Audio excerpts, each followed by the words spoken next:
20 years, the Lone Star Conference has been committed to excellence. What began in 1931 as a 5-team conference has grown to 18 institutions spanning 4 states. And while membership has changed, the pursuit of athletic success and academic excellence has never wavered. 119 national championships, over 2,000 All-Americans, and nearly 300 academic All-Americans. Celebrating 90 years of success, this is the Lone Star Conference. When you choose natural gas, chocolate chip cookies get a little tastier. Homes get a little cozier. Bank accounts tend to put on some weight. Towels get fluffier. Showers stay hotter for longer. And our blue planet gets a little greener. When it comes to choosing energy that's clean and efficient, nothing else could be more American. Atmos Energy, your natural gas company. Welcome back to Wilder Park for Game 2 today, Game 3 in the series between West Texas A&M and UT Tyler. Glad to have you joining us here on the Lone Star Conference Digital Network. Lucas Kinsey, joined by the Thunder Vision production team. Director for both games tonight, Jacob Griffin. Our camera operators, Kaysen Johnson, Daniel Kalunga, and Jaden Chinnis.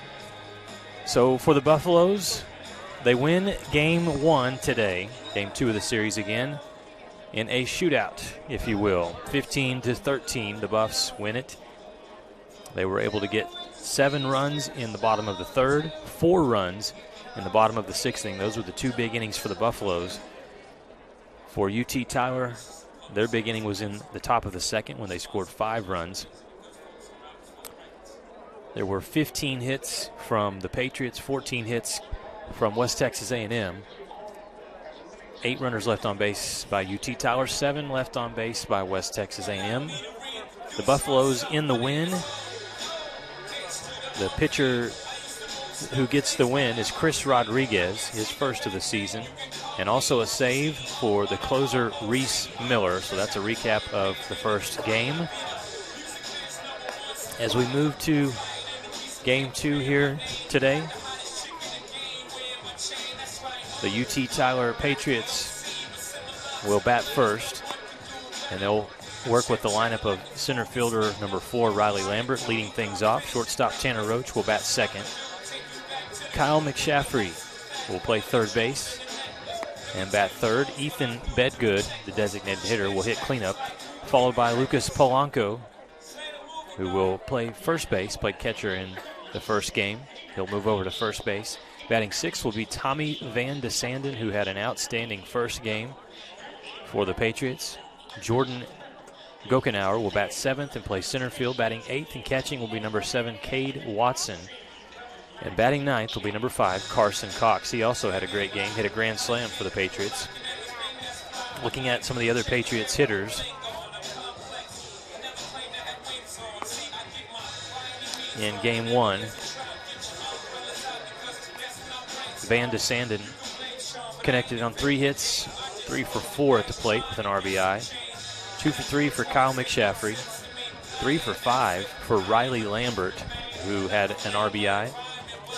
Talked about Carson Cox, and his impressive performance. In 4 at-bats, he had 2 hits, 4 RBI, including that big grand slam that he had. Defensively for West Texas A&M, we will see to start things off here in the second game. Number 34 pitching will be Jack Egan. Egan, a left-handed thrower, a 6'3" senior. He's the transfer from Mississippi State, originally out of the state of Wisconsin. And we're underway. First pitch is inside for a ball. Buffalo's lineup defensively. Catching for West Texas A&M is Kennedy Badgett. Over at first base, Eric Ortiz. Second base, Isaiah Madrid. Shortstop is Mike Manetta. Third base will be Adam Becker. And outfield is Ryan Johnson. Out in left center field is Bryant Bailey. And playing right field, number 15, will be Will Finney. And as we had predicted and hoped, and we were right, the wind is gone. So we have beautiful weather here for this second game. That pitch moving, but not in the zone. So 3 straight pitches that don't find the strike zone. And well ahead in the count is Riley Lambert.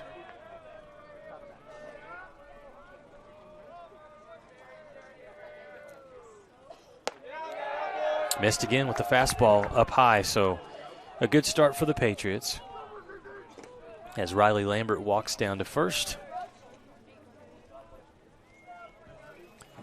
And that was something that the Patriots did a great job of in Game 1. The leadoff hitter was able to reach base most innings.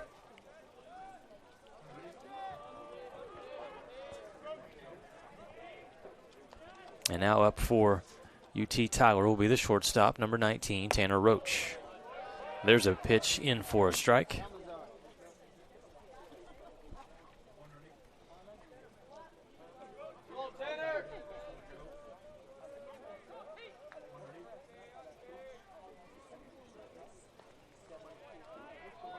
Runner on first for the Patriots. Big lead over there, and they'll check him at first.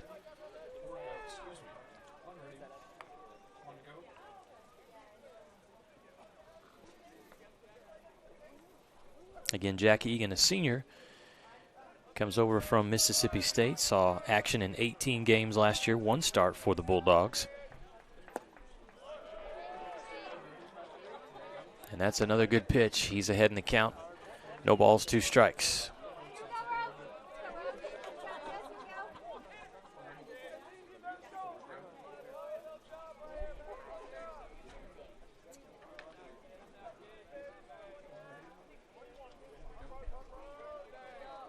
Roach, a .263 hitter on the season. They're going to check that runner again as Riley Lambert really getting a nice lead over at first.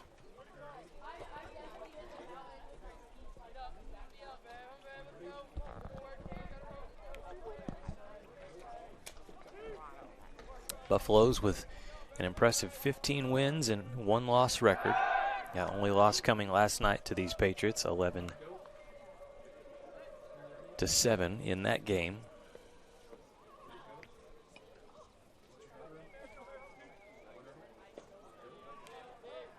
We'll see if the defense for both sides can contain these high-powered offenses.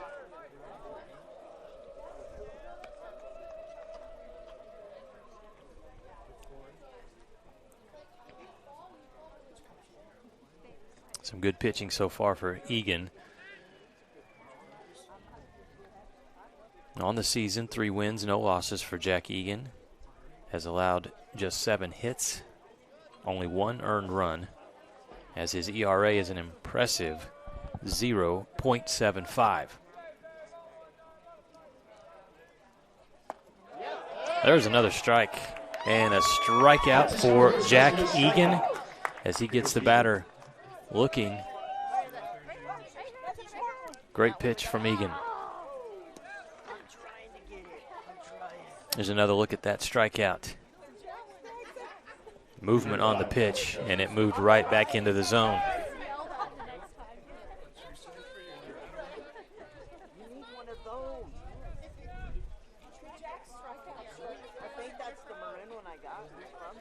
So that brings up to the plate third baseman Kyle McShaffrey.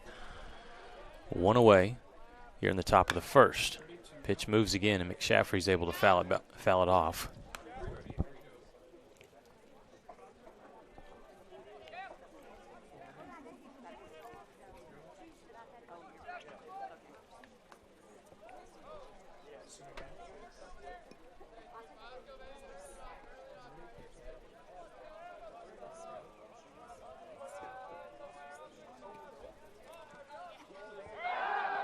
And again, they keep an eye on the runner, holding Lambert, who does have 4 stolen bases and a stolen base percentage of 80%. So he's got speed. The Buffs know it.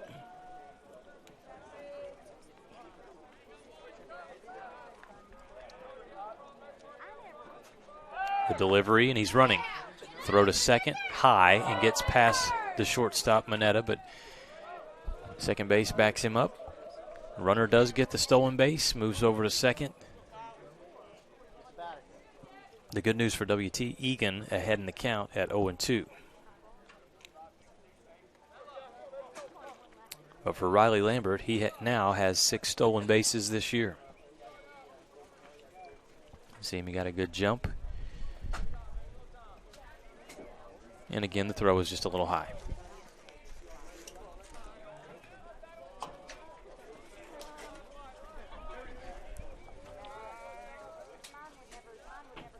Here's Egan's pitch. That looked good on the outside corner, but home plate umpire says it was just off the plate.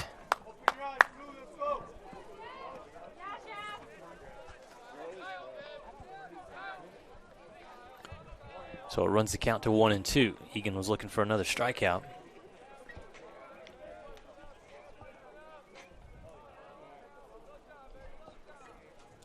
And again, Lambert, huge lead, just gets back in time.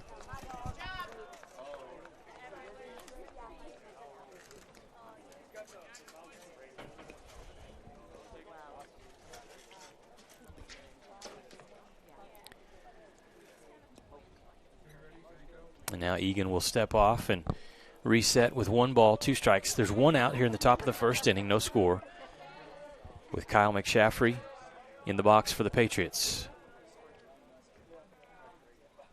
Good pitch. McShaffrey fouls it back.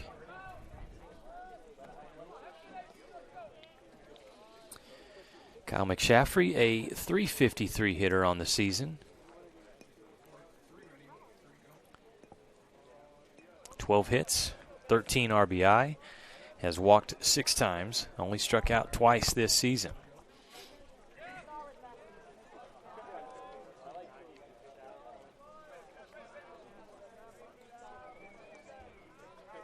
Lambert gets that big lead again. This ball is hit to second base. Madrid makes the play. And so there's 2 outs. The runner does move over to third. But defensively, the job done there for the Buffs. And now 2 away, and Egan will work against the cleanup hitter, Ethan Bedgood.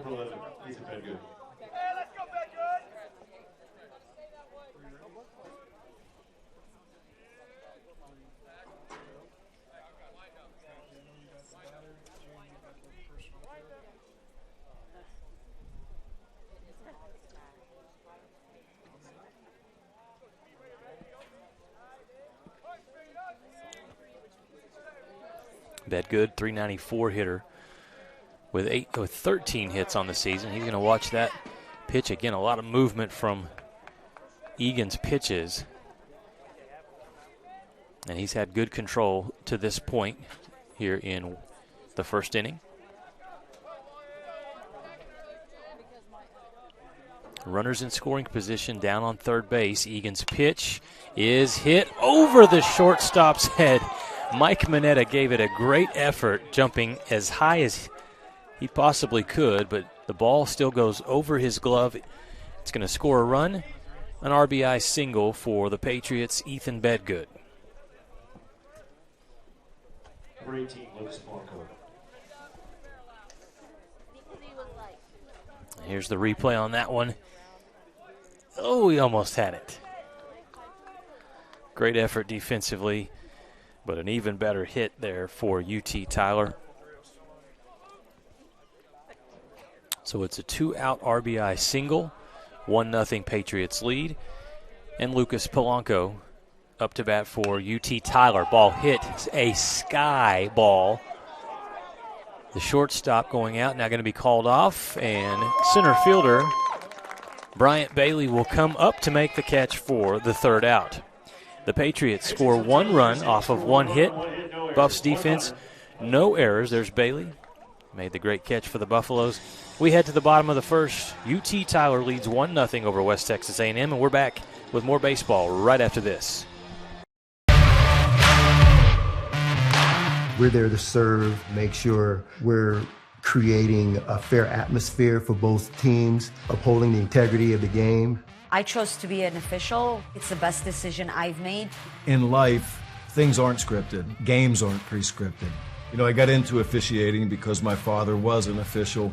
Officiating was part of our family life. It wasn't just the game. Get to be outside, get to like experience the game. It's so much more fun. You can get a lot out of it. If you're an athlete, we need people like you and translate those skills to officiating. It helped me become not only a better official, but a better person. It happens in every town, in every game. We never have a perfect game, but the rewards always outweigh the negativities. And it's just been wonderful.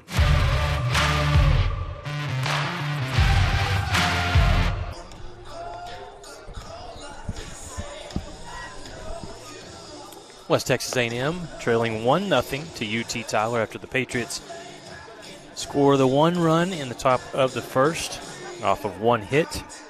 And it was a hit that was chopped over, hit that turf and went over the head of Mike Mineta.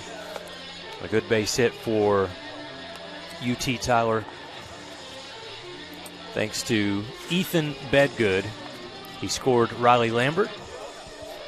And that's where we stand 1-0. West Texas A&M batting order for the Buffaloes. Eddie Savoy will lead things off. He had a tremendous first game here today. Savoy was 3 for 4 with 2 RBI. Had a big double. It'll be followed up in the order. Batting second will be Ryan Johnson. Batting third, Kennedy Badgett. Cleanup will be number 22, Adam Becker, followed by Will Finning, Eric Ortiz in the 6th spot, Mike Mineta, Isaiah Madrid, and Bryant Bailey. Pitching for UT Tyler, number 21, Harrison Lee, right-handed pitcher. That is 1-0 this season for the Patriots. Has an ERA of 5.06. And he's off to a good start with the strike ahead in the count 0-1. Good fastball. This one hit out into shallow right, coming up to try and make the play and do so. For the out is number 24, Jordan Gokenauer. And there's one away quickly here in the bottom of the first. Now batting number 30, Ryan Johnson. So that'll send Ryan Johnson up next for West Texas A&M, a .441 hitter for the Buffaloes. Johnson was also pretty good in his first game, 1 for 3. He's going to rip that one foul on the first pitch.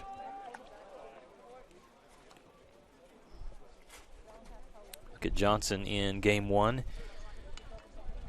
He was hit by a pitch not once, but twice.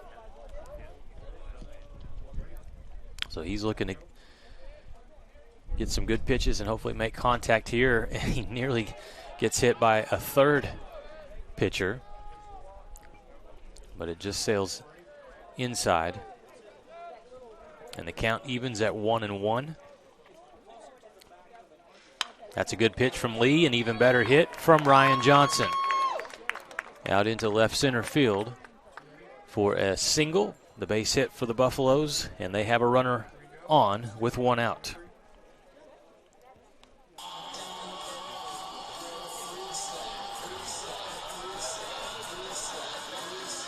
That single, that brings up number 16, Kennedy Badgett. That ball kind of hung up in the zone a little bit. Johnson takes advantage.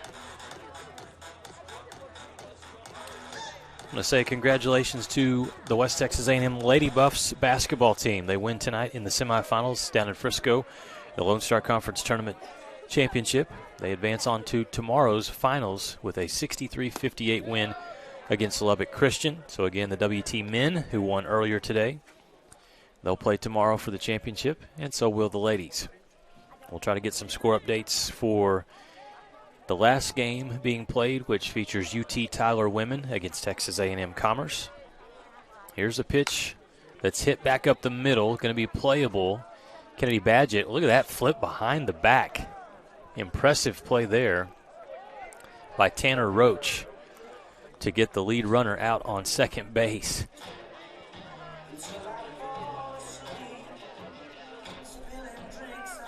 Well, magic on this one. Badgett kind of gets jammed and behind the back. really nice out for the Patriots. The second of the inning. So the Buffs do have a runner on first. And coming to the plate is Adam Becker. First pitch to Becker. Missed. Was close, but missed for a ball.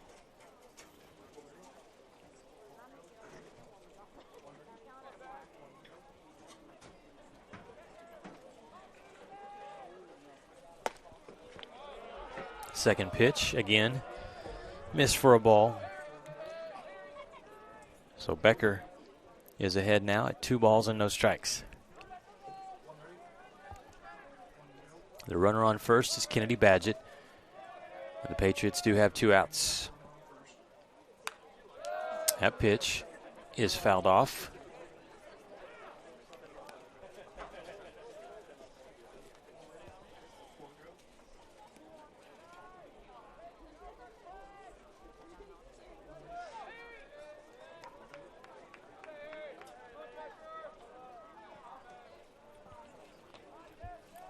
Pitcher sets and delivers, and that fastball, some chin music inside. 3 balls, 1 strike. Harrison Lee delivering, the right-handed pitcher for UT Tyler, who won in Game 1 of the series last night. They lose Game 2 earlier today, 15-13, and they lead here in the third game of the series. Ball hit to shortstop, and the throw in time over to second base for the third out.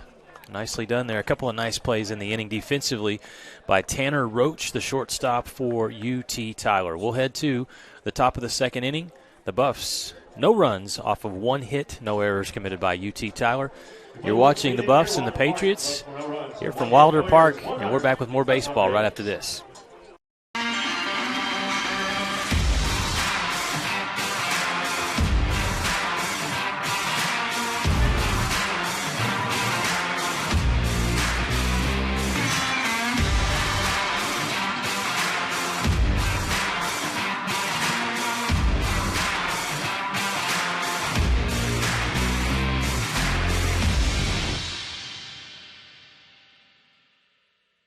J. Ferg Roofing has been protecting our community for 15 years. With more than 30,000 homes and businesses protected by our roofing work, we're proud of our ability to provide efficient, lasting solutions for your roofing needs. What makes us stand out from the competition is that we work for you, dedicated team members who guide you every step of the way. That is the J. Ferg advantage. Quality, experience, fast pass scheduling, customer rewards. We have it all. Call J. Ferg Roofing today for a free inspection. We are J. Ferg Roofing. We are more.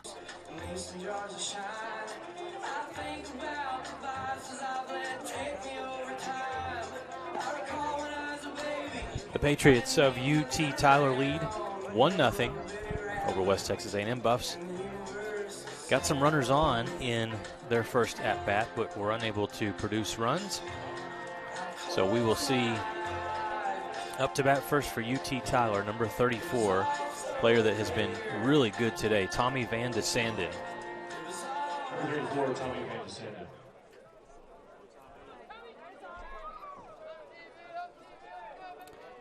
And he will face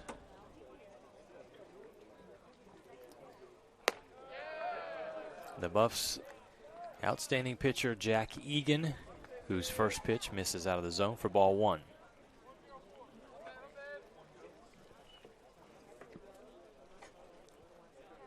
Van de Sanden, 300 hitter with now 12 hits. And the pitch placed on the inside corner, but the umpire says ball 2.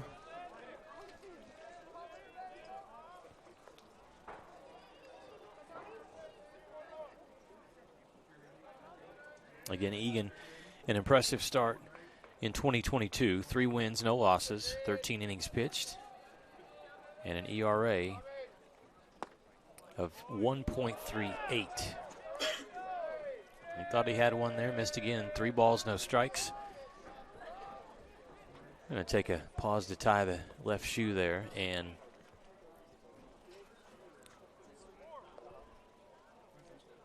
give Tommy Van de Sanden, the 6'2 junior out of the Netherlands, a transfer from South Alabama. He's got an opportunity here to get a leadoff hit or at least a leadoff walk. Thought he had to walk. That pitch on the outside corner called strike one.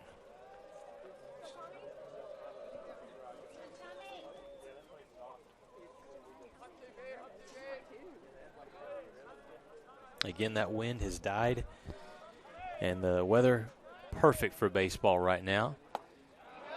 Speaking of perfect, there's a beautiful pitch from Egan as he is battling back after getting behind 3-0. He's worked the count full.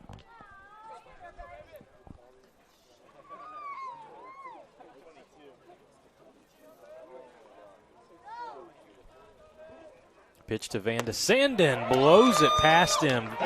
Some heat from Jack Egan. Strikeout and one down here in the top of the second. He's got to go here. He's got to go here.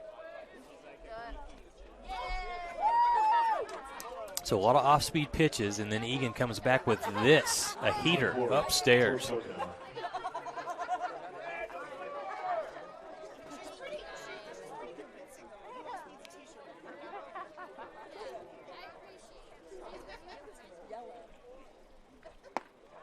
There's a first pitch in for strike one. New batter for UT Tyler, the right fielder, number 24, Jordan Gokenauer. A nice batting average for Gokenauer this season of .333, 9 RBI.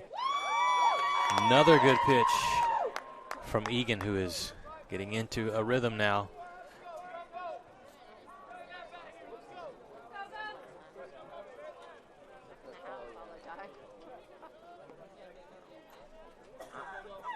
Nobody on for the Patriots. One out, and Egan tried to get the batter to chase that off-speed pitch. Gokenauer lays off of it. Count runs to 1-2.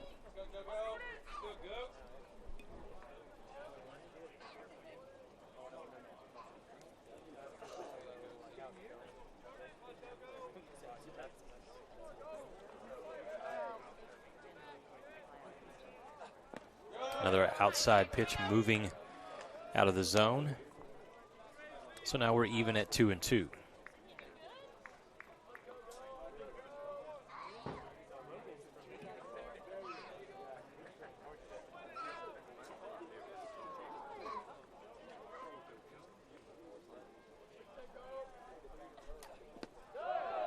Again, good patience at the plate there as Gokenauer has watched 3 straight pitches go out of the zone, and the count is full.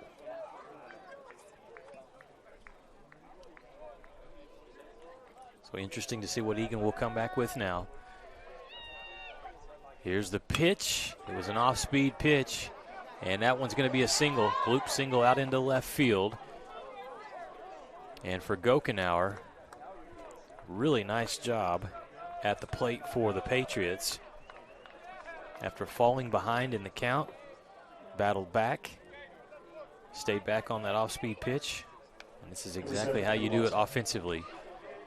Waits and delivers.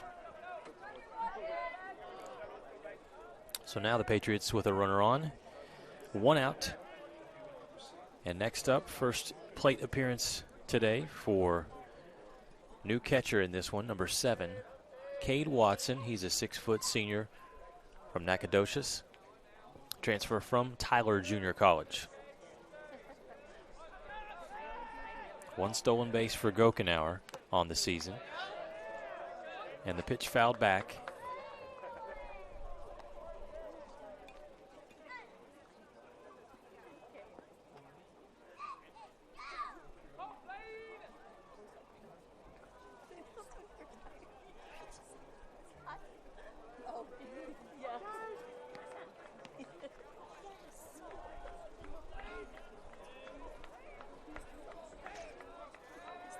Watson waits for the pitch.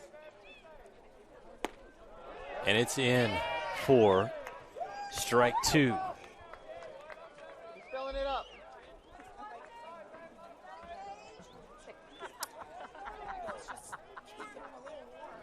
Cade Watson this season, a .294 hitter, 17 at-bats. He has 5 hits, just 1 RBI, has walked 6 times and struck out twice. He's in a hole here at 0-2. They're going to check the runner at first. Back in time is Gokenauer.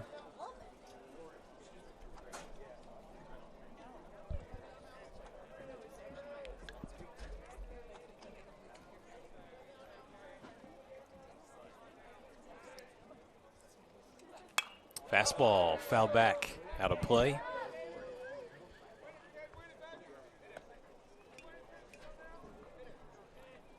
The two teams in game 1 combined for 28 runs, 29 hits.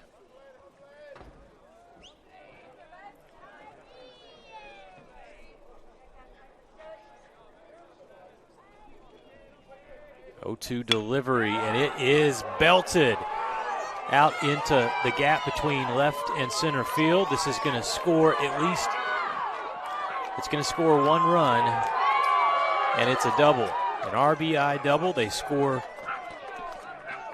Gokenauer around, and Watson delivers with the 1 out. Rope out into the outfield. You see it there. That one got in right where he wanted it in the zone. Number 5, Carson Cox. And 2 runs on the board now for UT Tyler.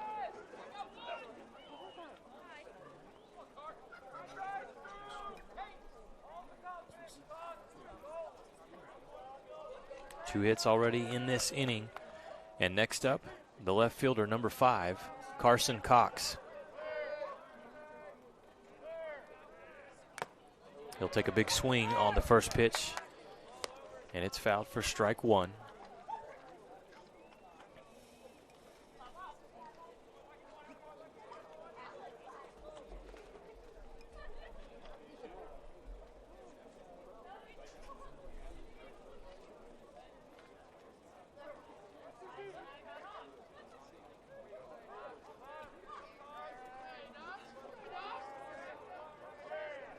Watson, safe lead on second.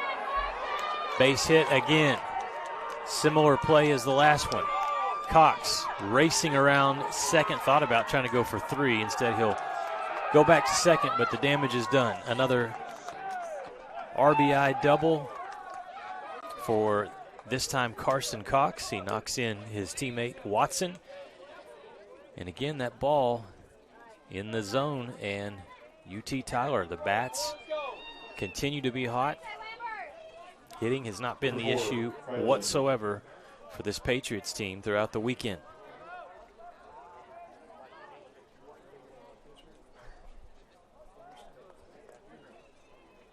$3-0 lead for UT Tyler.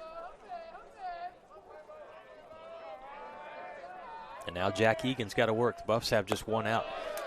That pitch just missed.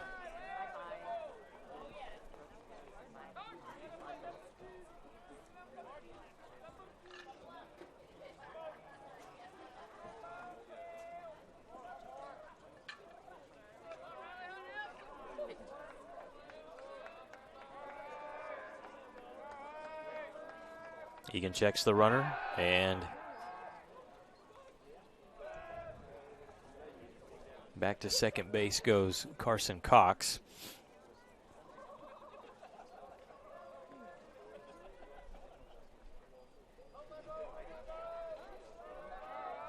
Waiting for the pitch, new batter Riley Lambert.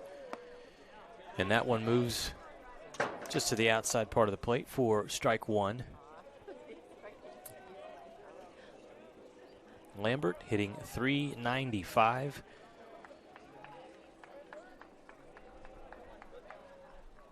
.15 hits this season for the center fielder. He's a junior out of McGregor, Texas. Another pitch that catches the outside corner for strike 2.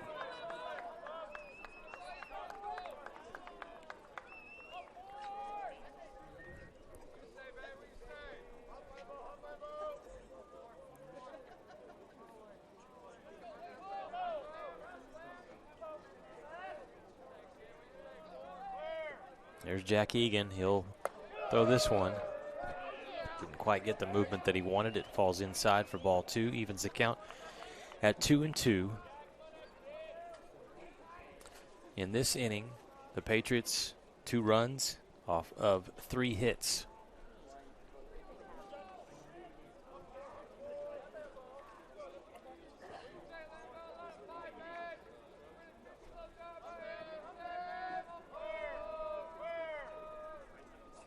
Lambert nearly pushed that one past third base, but it drifted foul.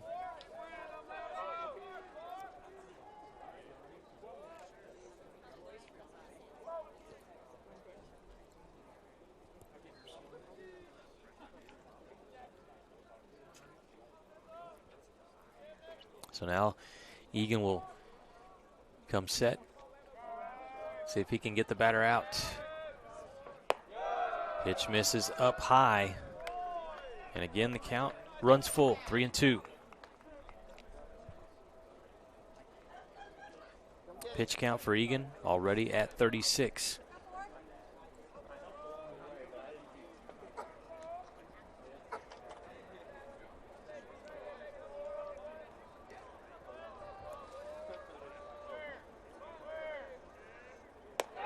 Missed again. So ball 4 will send Riley Lambert down to first base. Runners on first and second with just 1 out. And we'll have a visit to the mound from the Buffs associate head coach, Corey Hall. See if this is just a visit or... I think that's what they're doing early on here. They're just having a conversation with Egan and talking about control and what they want now in this situation with 2 runners on. Next up to bat for UT Tyler will be Tanner Roach, the shortstop. And the home plate umpire will trot out, tell the Buffs, let's go. So we'll see if Jack Egan can respond and start getting some Patriot batters out.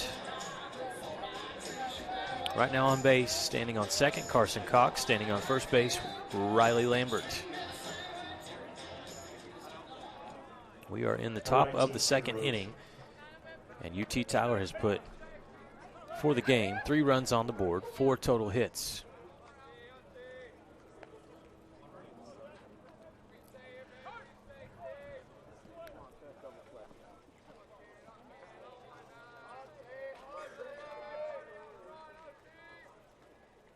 Roach with a bunt that actually gets popped up in the air but fouled back out of the reach of both the catcher, Kennedy Badgett, and the third baseman, Adam Becker.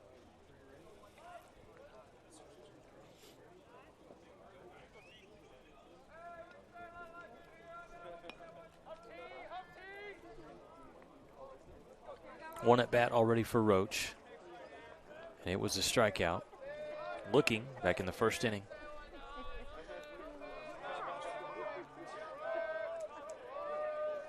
Egan checks the runners.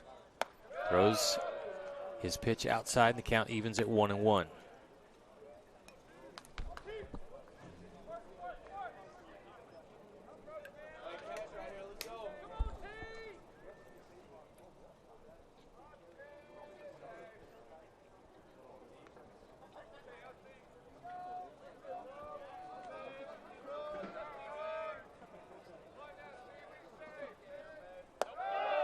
Again, the pitch missed up high. So now it runs to 2 balls, 1 strike. Buffs have 1 out. Patriots with the runners on first and second. Baseball updates from Lone Star Conference play. Top of the 7th in San Angelo. 1-1 tie between the Rams and Lubbock Christian. Here's the pitch. Fouled off. Count even at 2-2. It's a final from Austin. Arkansas Fort Smith able to defeat St. Edwards 8-6. St. Mary's goes on the road to Laredo and defeats Texas A&M International 14-9. These are all baseball scores. Kingsville at home takes care of business and beats Oklahoma Christian by the score of 5-1. Eastern New Mexico and UT Permian Basin, a shootout similar to the one we had in the first game, 15-12. The Greyhounds defeat the Falcons. Here's the pitch from Egan, fouled up high. Badgett racing over, but that ball just out of his reach.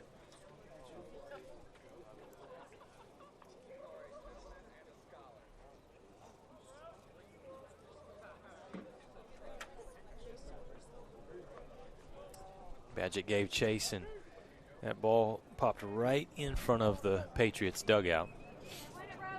2 balls, 2 strikes, 1 out.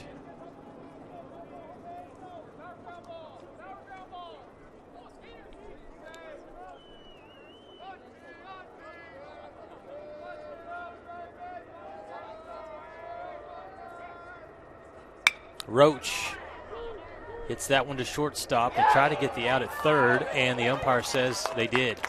That was very close. Good play for the Buffaloes. Mineta able to track it down and get the throw over to Becker just in time for a big, big out.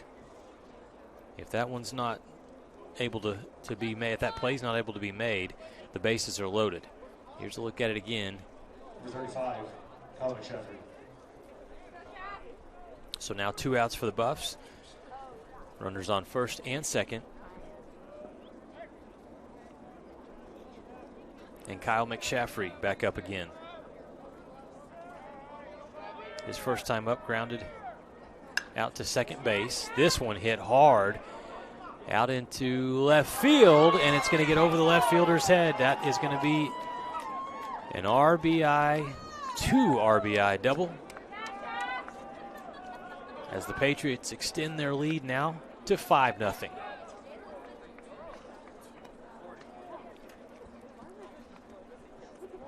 So McShaffrey comes through, his first hit of this game. And it was hit hard.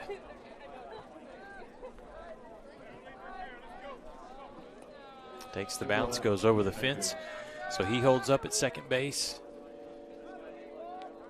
Crossing the plate, both Riley Lambert and Tanner Roach. And now the Buffs look like they will be making a pitching change. So we'll step aside, take a timeout. Our score right now, UT Tyler with the lead. It's 5-0 in the top of the second. We're back with more baseball action right after these messages. In life, things aren't scripted. If you're an athlete, we need people like you and translate those skills to officiating. You can get a lot out of it. It happens in every town, in every game. We never have a perfect game, but the rewards always outweigh the negativities. Just completed my academic courses, so now I am starting my research at West Texas A&M University, trying to find out the export of sorghum from United States to China. I cannot express properly how helpful they are. I am proud to be a WT student. Apply to West Texas A&M University right now at wtamu.edu/apply.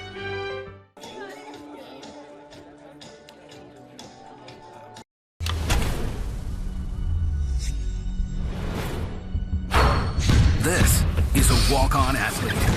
They train longer and put their heart into the game. This is the passion we're built on. It's why we put our heart into creating game day with a taste of Louisiana. Walk-ons, we live for this.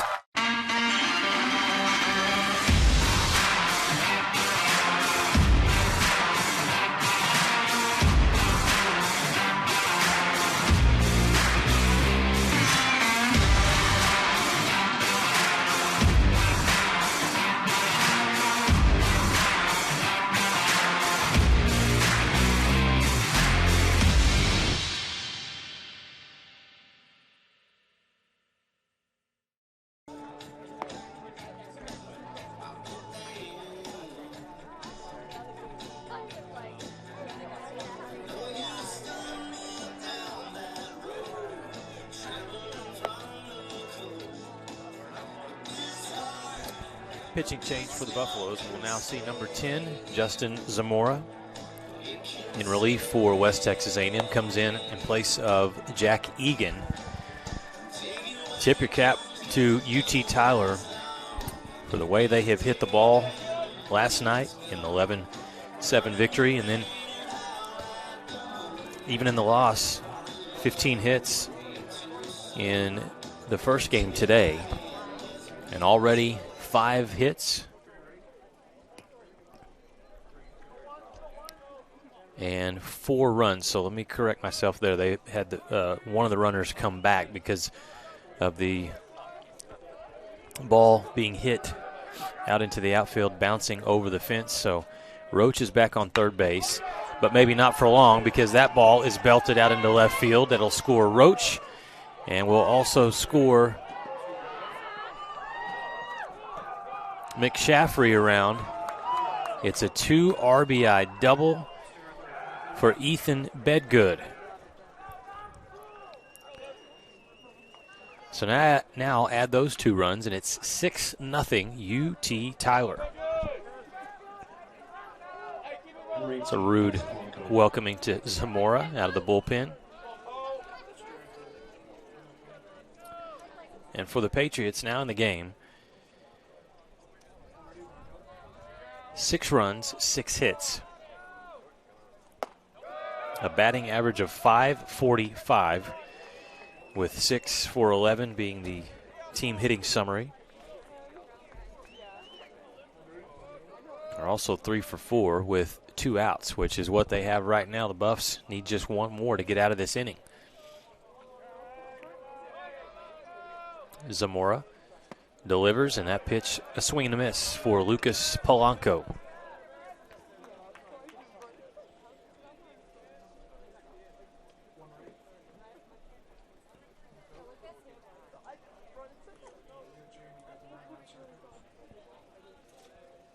Polanco caught in game 1, playing first base here in game 2.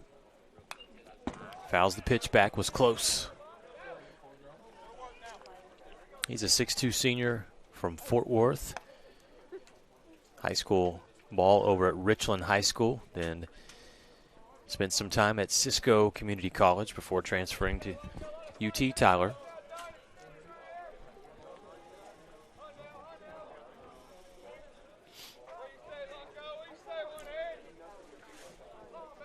Standing on second base is Bedgood.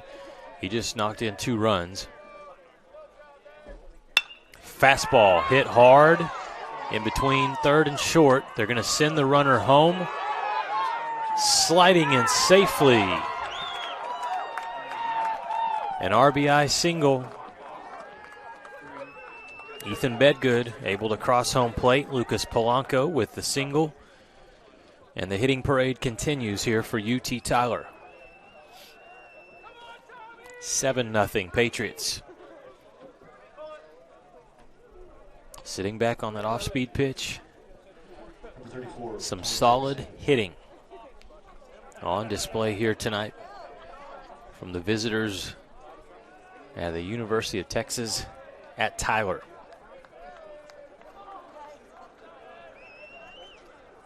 So next up for the Patriots, number 34, Tommy Van de Sanden.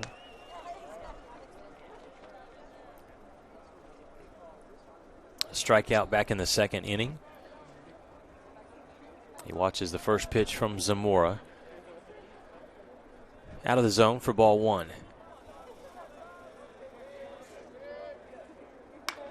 This pitch will be hit hard out into shallow right field, giving chase, but not able to make the play. And so that will be a single. The runner will move over to third. Make it 8 hits now for UT Tyler. Van de Sanden's on first base. Good effort from Will Finning, but again, some of these balls that UT Tyler has hit and just falling into the gaps. Number 24, Jordan Goknow.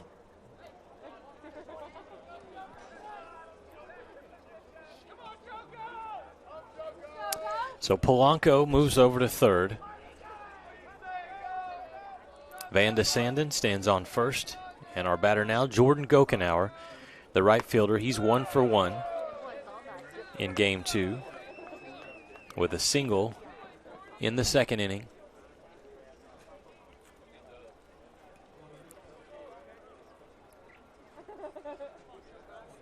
And now 7 of the 9 batters have a base hit for UT Tyler already.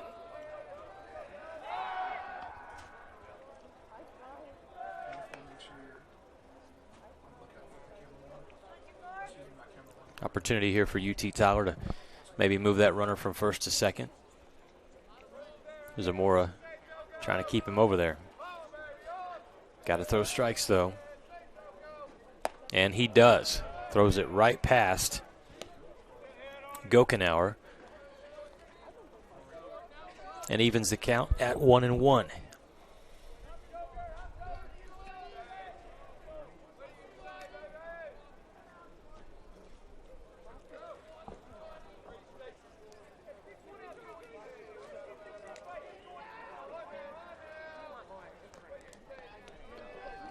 Here's Zamora's pitch. He missed up high.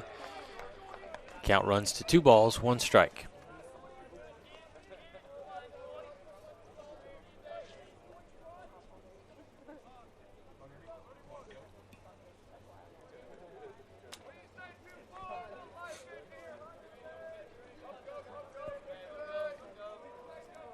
Gokenauer hitting .351, 13 hits, 9 RBI.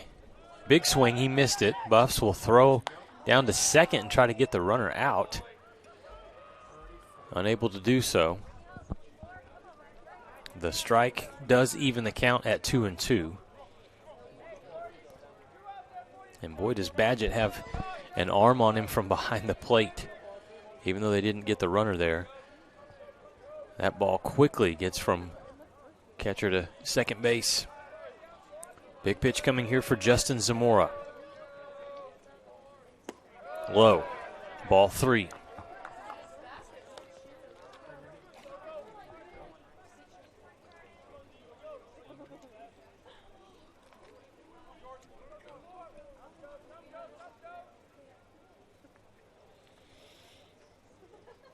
Polanco on third base. Van de Sanden over to second. And Gokenauer trying to deliver for UT Tyler. The pitch from Zamora, and he gets him swinging. A big strikeout from Justin Zamora. That's our especially strikeout. As the Buffs, a tough inning there for WT. 6 runs put up on the board for UT Tyler. After 7 hits, no errors committed by West Texas A&M. Just a lot of great hitting from UT Tyler. So WT has dug a hole. We'll see if the Buffs can climb out of it. We head to the bottom of the second, 7-0 lead for UT Tyler. We're back right after this. As a pioneer in online education, West Texas A&M University leads the state and the nation in quality and value. 6 of WT's graduate programs earned Best Program accolades from U.S. News & World Report, and WT's online undergraduate program was ranked number 1 in Texas and number 24 in the country. 2 online degree programs for veterans were also ranked number 1 and number 3 in Texas. Get an outstanding education completely online at one of the most affordable and accessible institutions in the nation. Visit WTAMU.edu. This is a walk-on athlete. They train longer, put their heart into the game. This is the passion we're built on. It's why we put our heart into creating game day with a taste of Louisiana. Walk-ons, we live for this.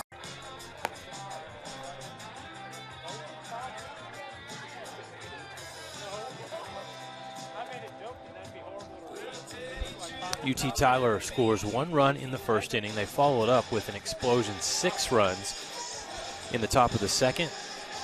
Base hit after base hit, extra base hit after extra base hit. A lot of RBI for UT Tyler, and now WT has its work cut out for them. They were able to come back in game 1. They trailed by 6 runs, actually. It was 8-2 in the bottom of the third before the Buffs started to make a comeback. We'll see if they can do it again. A good first pitch, though, from Harrison Lee. In for strike one. Lee, through one inning of work, has allowed just one hit. Back-to-back pitches for strikes. Facing Buffs right fielder Will Finning, a .350 hitter for WT, 21 hits on the season.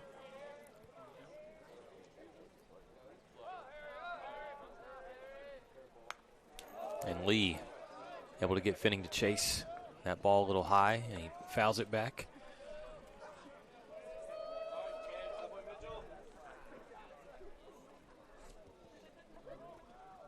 Lee able to get the Buffs to either ground out or pop up, because his pitch count right now is just 8. That one sails out of the zone, and the count is 1-2.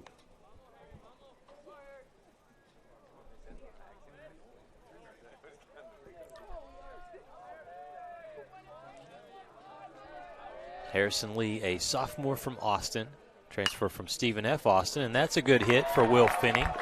Past the shortstop out into left field for the leadoff single.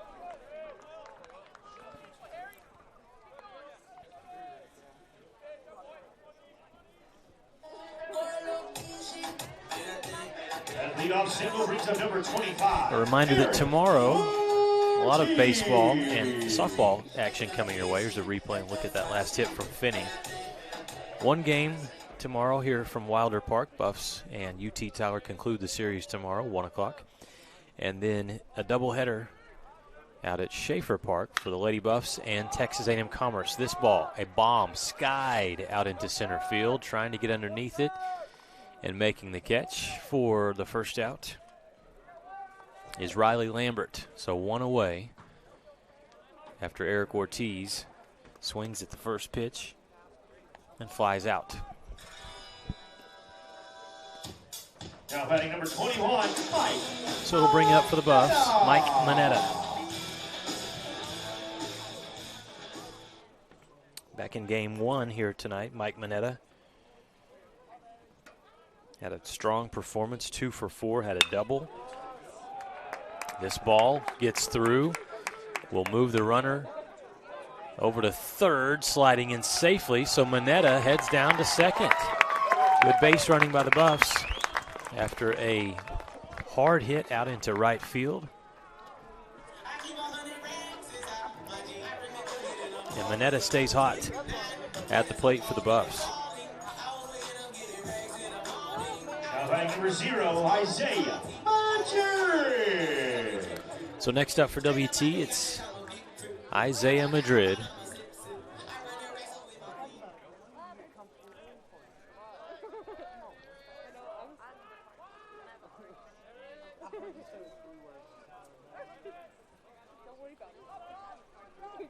Madrid, the right-handed batter for the Buffaloes.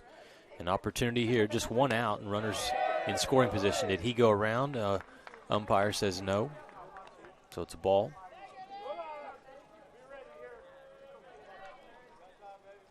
Buffalo's looking for the first run of the game as they trail by 7.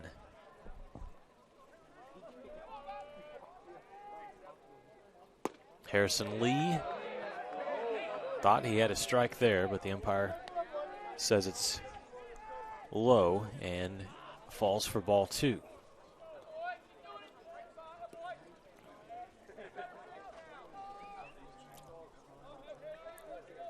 Mike Manetta stands on second. Will Finning over at third. Harrison Lee's pitch outside. A nice job behind the plate there. The catcher able to save that one, Cade Watson. If he doesn't, the Buffs most likely get a run in. Count 3 balls, no strikes. If Madrid reaches, the bases would be loaded. And they will be for center fielder Bryant Bailey.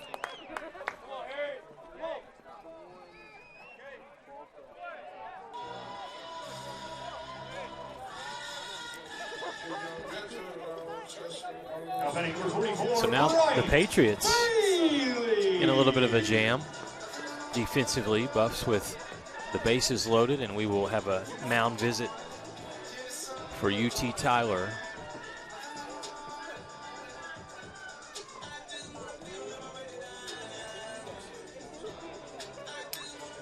No action out in the bullpen right now, so this a chance for the coaches to visit with Harrison Lee.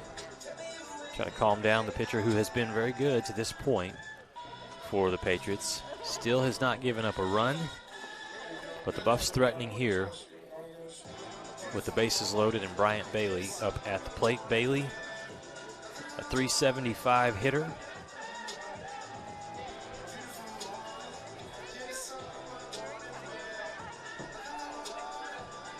You look back at game one for Bailey. 2 chances at the plate, and he had 1 hit and also 2 RBI.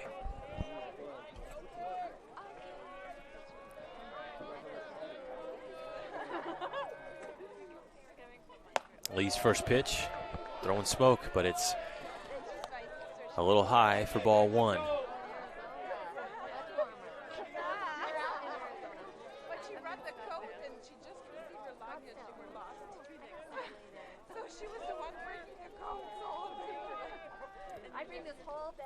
This pitch softly back to first base. Buffs are going to score a run, but they're going to also have a second out. So it's an RBI.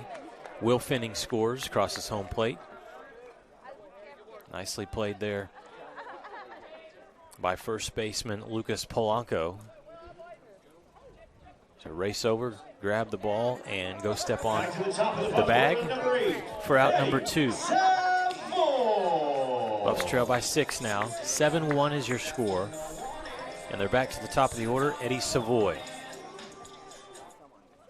He'll work in the box with runners on second and third. Harrison Lee will step off, reset.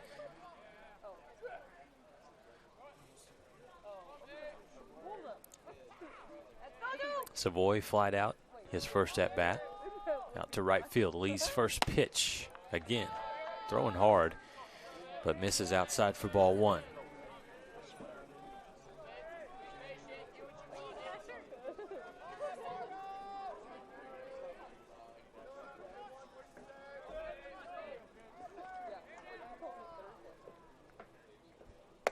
Off-speed pitch, inside, ball 2.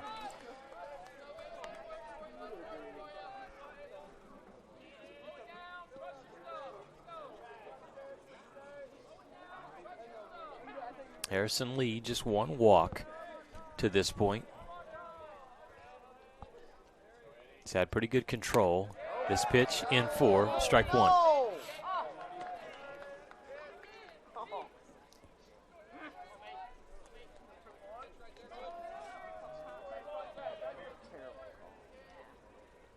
Buff fans did not like that call from behind home plate. Count is 2-1. And lunging at that pitch, staying alive and making contact there was Savoy. Count runs even at 2-2.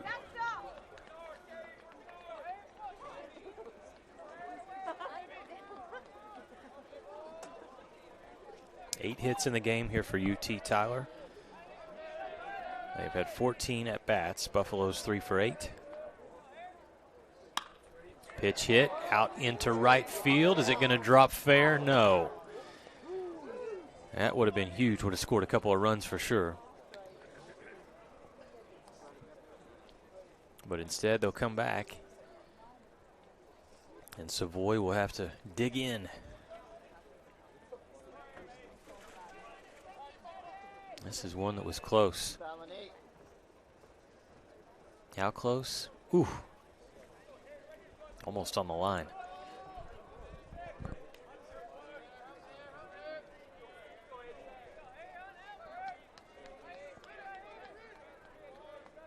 Two-two pitch from Lee. Inside and fouled. So this is a battle. Lee throwing some good pitches. Savoy making contact.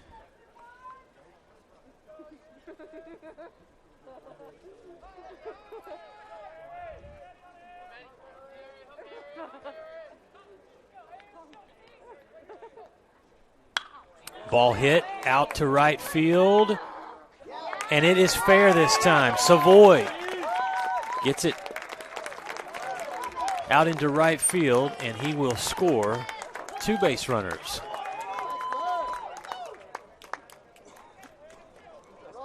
It was so close. Similar to the pitch we saw previously in the at-bat. This time, Savoy reaches out, slaps it fair, and then it hops out of play. So he stands at second. Savoy is able to score both Isaiah Madrid and Mike Mineta. Buffs again cutting into this lead, 7-3. 3 runs scored in the inning. And those last 2 coming with 2 outs. Next up is Ryan Johnson, the left fielder, 450 hitter. And he's 1 for 1 today, a single in the first inning. Johnson thought about it, laid off. Hit falls in 4, called strike 2.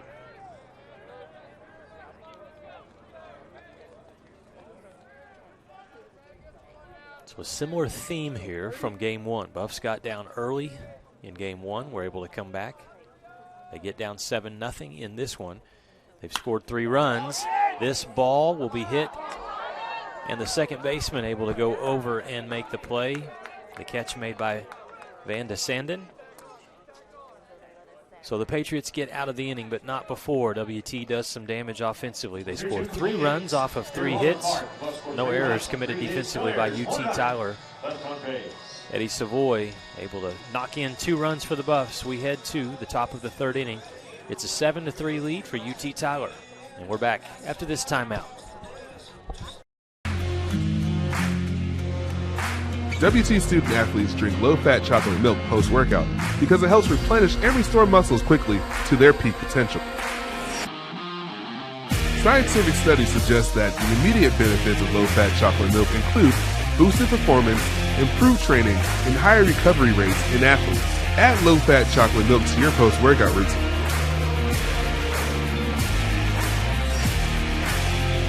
Go Buffs!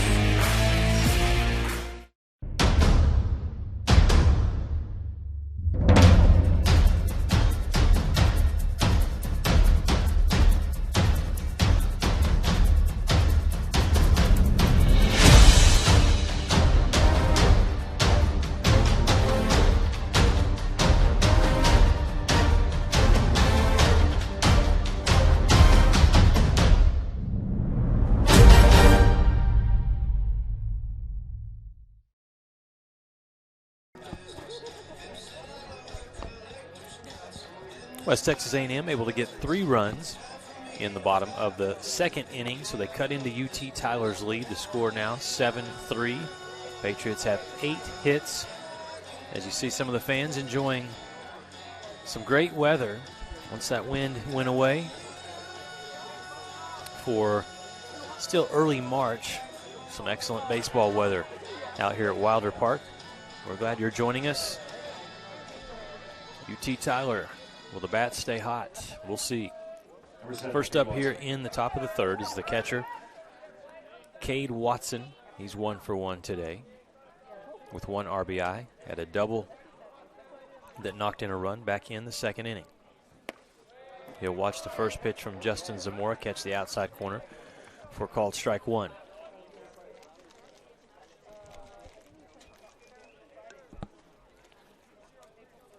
In the inning, due up here for UT Tyler. Watson followed by Carson Cox, and then back to the top of the order with Riley Lambert. Ball hit hard over to second base. Madrid fields it perfectly, makes the throw over to Ortiz, and there's 1 away.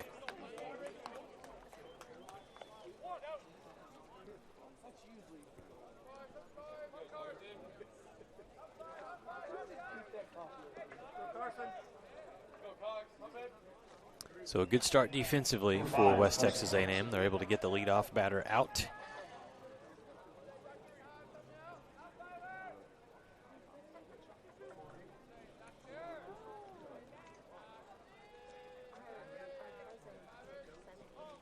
And next up for UT Tyler's Carson Cox. He also already has a hit in this 2nd game, 1 for 1. An outstanding performance all the way around for Cox tonight.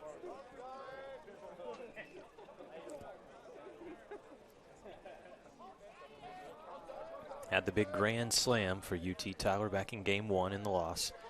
15-13 game that went to the Buffaloes. Cox shows bunt, able to back out at the last second. And the count is 1-1.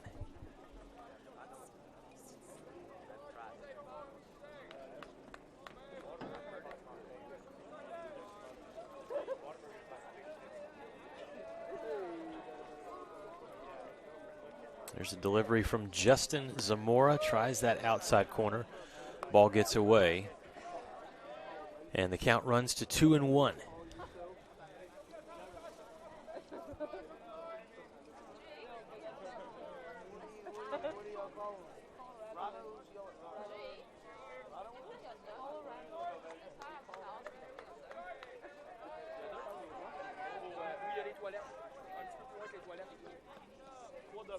Cox smokes the ball out into left field. He'll have another hit, a single, and the Patriots with a runner on base.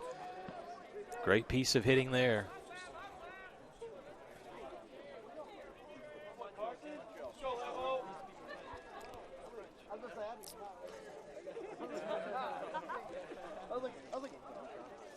Right off the bat, you knew this one was going to be a base hit. Used the lower body. And a good hit. Score update for you UT Tyler fans. The women's basketball team playing in Frisco in the semifinals. They are nearing halftime. And the Patriots actually have the lead right now over Texas A&M Commerce, 22-21. Closing in on the end of the first half. Here's the first pitch to Riley Lambert, new batter for the Patriots. In for strike one.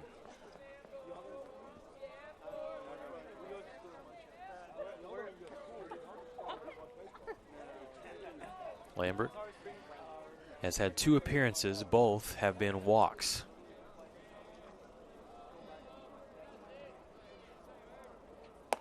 You'll watch that pitch. Miss just to the outside, ball 1.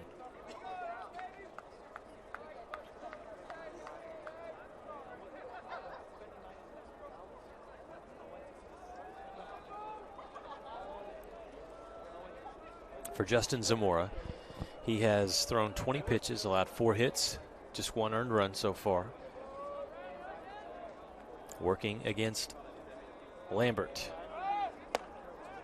That pitch missed inside. Base runner gets back for the Patriots.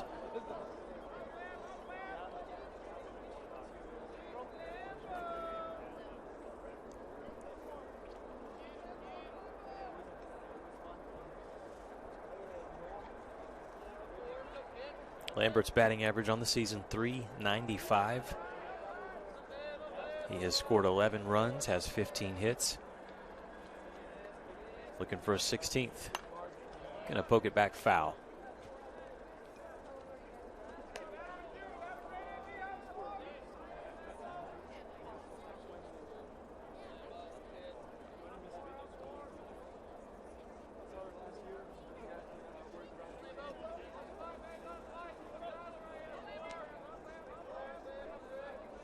Two balls, 2 strikes, just 1 out here in the inning. Buffaloes trying to keep the Patriots from scoring runs. They have scored 1 in the first, 6 runs in the second inning, and they lead 7-3. Pitch fouled back by Lambert.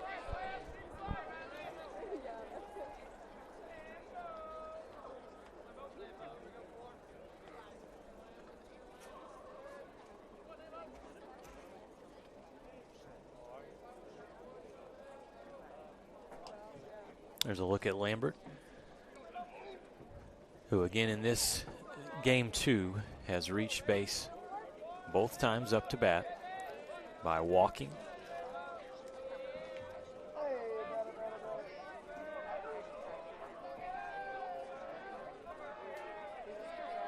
Big pitch here, 2-2. Runner going, throw to second, and that one, they got him. Kennedy Badgett. The throw was perfect, the tag down, and the Buffs get a big out.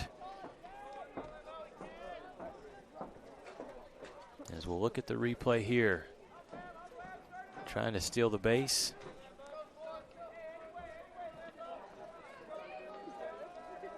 And it was close, but they got him.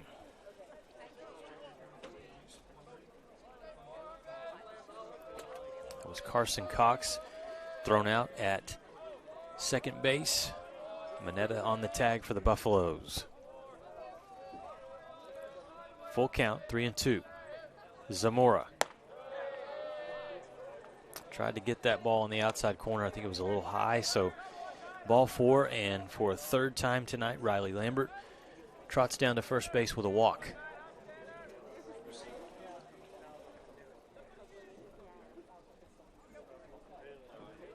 Number 19, Tanner Roach.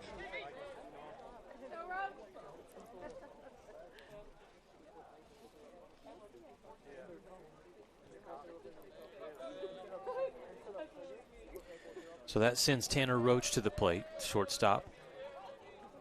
Good defensive player for UT Tyler. Runner goes. They throw it again and again. Same result. Don't run on Kennedy Badgett. They're able to get the third out. Gambling on the base path. The Patriots pay for it as the Buffs get out of the inning. Just like that. They finish the inning with no runs. One hit for UT Tyler. We'll head to the bottom of the third. Buffs trail 7-3. Back with more baseball after these messages. 80 years, the Lone Star Conference has been committed to excellence. What began in 1931 as a 5-team conference has grown to 18 institutions spanning 4 states. And while membership has changed, the pursuit of athletic success and academic excellence has never wavered. 119 national championships, over 2,000 All-Americans, and nearly 300 academic All-Americans. Celebrating 90 years of success, this is the Lone Star Conference. When you choose natural gas, chocolate chip cookies get a little tastier. Homes get a little cozier. Bank accounts tend to put on some weight. Towels get fluffier. Showers stay hotter for longer. And our blue planet gets a little greener. When it comes to choosing energy that's clean and efficient, nothing else could be more American. Atmos Energy, your natural gas company. Back to Wilder Park. Lucas Kinsey with you here on a beautiful evening for baseball. West Texas A&M as we head to the bottom of the third, trailing UT Tyler. The Patriots lead 7-3. In the last inning, though, the top of the third, Buffaloes get some excellent defense from the player who comes up to bat first. That's Kennedy Badgett. He threw out 2 base runners for the second and third out of the inning. And he starts things off for the Buffaloes. A swing and a miss on a strike down and inside from Harrison Lee, who continues to pitch here for UT Tyler into his third inning of work. Harrison Lee allowing 4 hits, 3 earned runs, has walked 1. Still looking for a first strikeout. That ball just foul from Badgett. And he's behind at 0-2.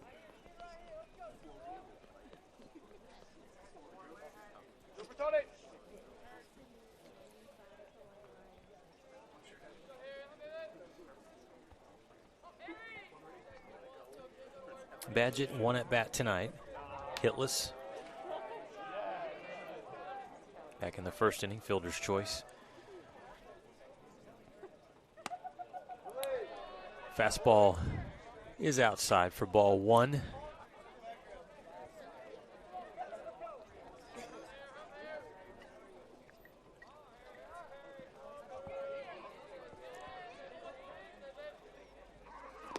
That pitch again, good patience there.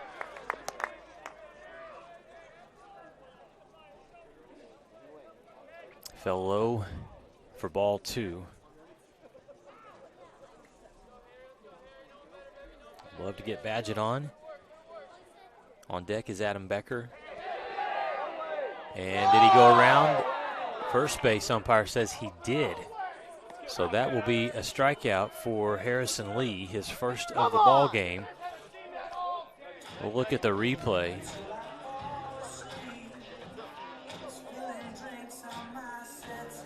See what we think here. Now heading for 22, Adam Beckett. Ooh. Badgett thought he held off, but the call was that he went around, so there's one away. And that brings Adam Becker up for West Texas A&M. First pitch from Lee. Misses for ball one.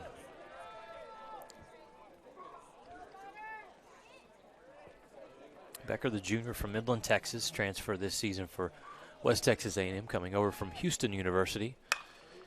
He hits this ball high out into right field. They've had some troubles out there in the outfield tonight, but this time, easy play for Jordan Gokenauer. Makes the good play out in right field for out number 2.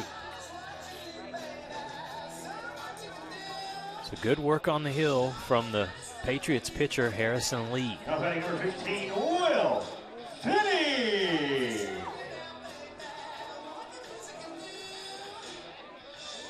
See if he can get the next batter out, Will Finning, who has one hit tonight. He's 1 for 1 with a single in the second inning.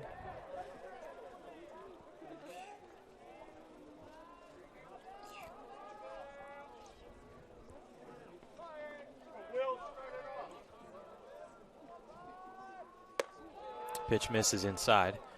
Evens the count at 1-1. 9 hits in the game for UT Tyler. Buffs with 4 hits. Finning misses there. Strike 2.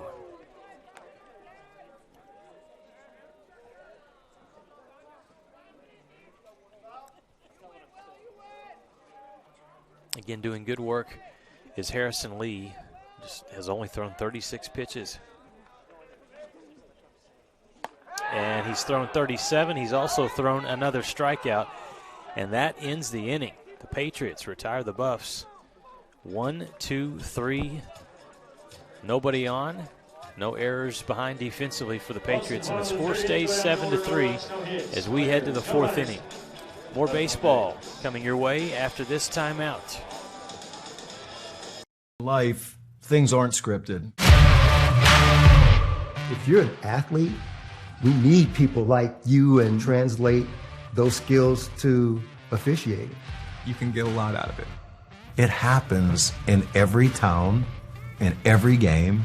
We never have a perfect game, but the rewards always outweigh the negativities. Just completed my academic courses, so now I am starting my research at West Texas A&M University, trying to find out the export of sorghum from United States to China. I cannot express properly how helpful they are. I am proud to be a WT student. Apply to West Texas A&M University right now at wtamu.edu/apply.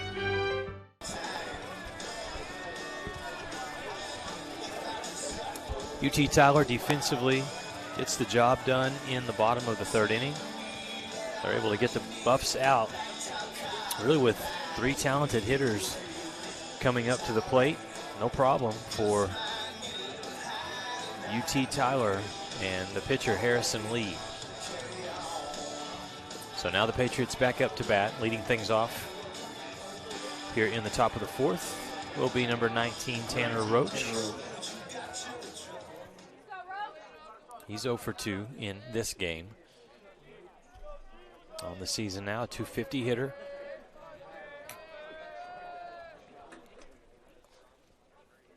He did reach base in the 2nd inning, though, and end up scoring.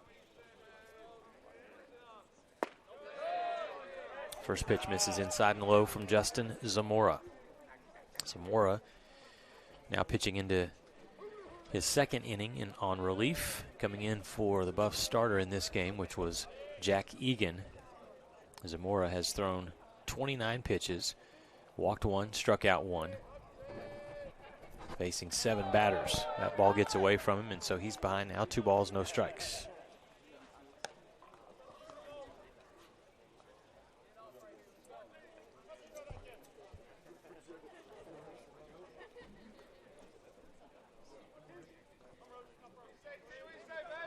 There's a look at Zamora.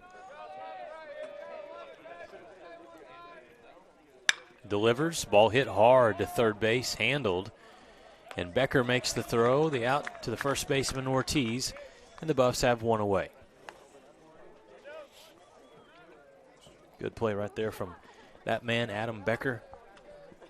Not just a talented offensive player, but shows off his glove there at third base.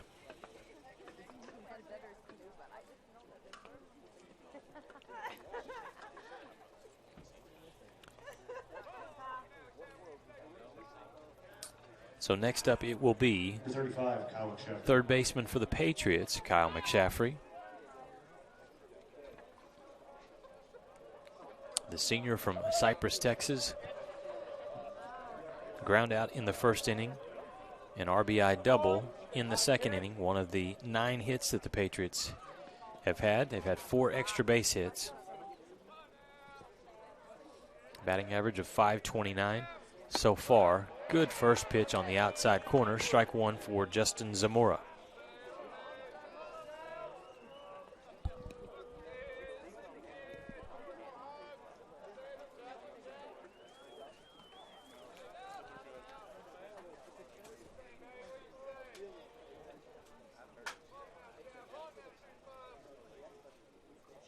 The 0-1 delivery here, and he did a nice job, moved the ball inside, and McShaffrey kind of chases a little bit, misses the pitch, and it's 0-2.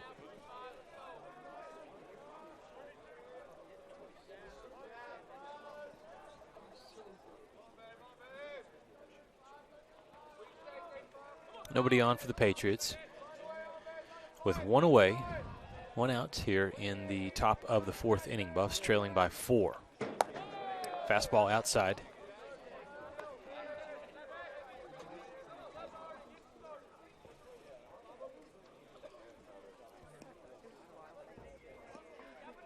Again, in game 1, the Buffs were able to win.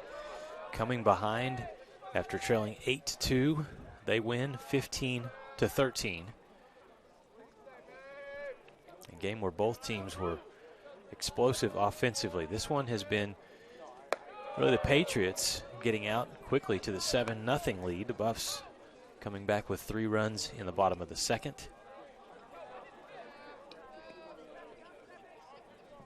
But the Patriots, they'll be looking for more. You can bet after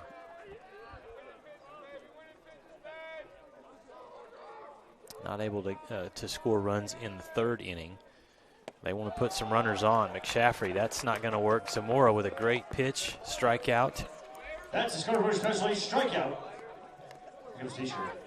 So they're defensively, WT able to get Roach to ground out, and then they get the strikeout on Kyle McShaffrey. Look at this pitch here.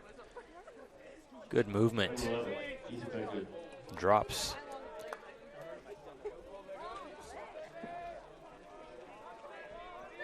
Second strikeout of the game for Justin Zamora. And it will bring up a batter that has been hard to get out tonight.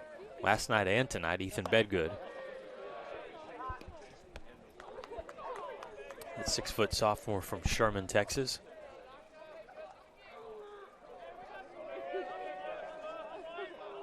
One of his buddies from high school, a football player for the West Texas A&M team, Gage Smith. He was out here watching earlier, came by and said hello. Pitch foul back. Smith cheering for his buddy, but also wanting the Buffs baseball team to get the win, of course.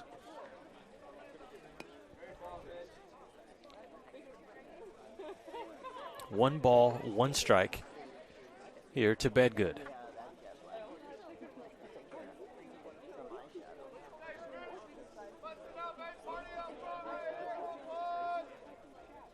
Good pitch. Again, Justin Zamora looking strong here in the top of the 4th.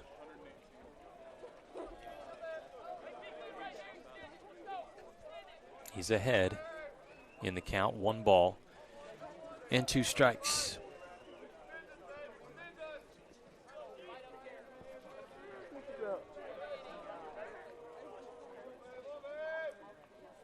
And he does it again. Back-to-back strikeouts from Justin Zamora. And after WT goes down, 3 straight batters, the Buffs return the favor defensively thanks to some great pitching just like that. We'll head to the bottom of the 4th. Score still 7-3. Patriots with the lead. And we're back after these messages on the Lone Star Conference Digital Network. When joints begin to fail, it's more than an inconvenience. The relentless grinding pain slows you down and can even stop you from doing the things you enjoy in life. At Physicians Surgical Hospitals, our skilled orthopedic experts are using advanced robotic surgeries to get you back to being you sooner with a less painful recovery. We're doing more than restoring joints. We're restoring lives. Days are built on mornings, and Whataburger is built on burgers. Mornings, burgers. Morning burgers? Yeah, all right. Good thing there's a burger made just for breakfast, topped with breakfast. The limited time breakfast burger is back at Whataburger.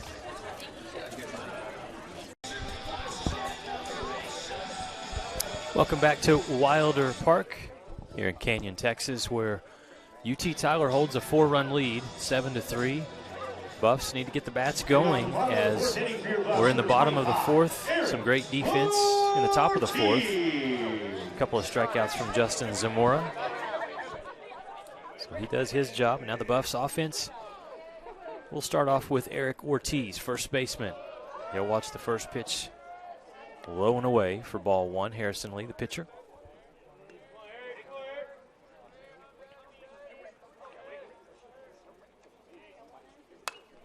This one fouled back.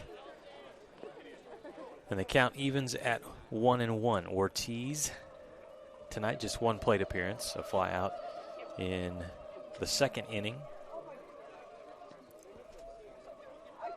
On the season for the Buffaloes, slugging percentage 577, on base percentage of 500. He has 18 hits, 11 RBI. That in for a strike.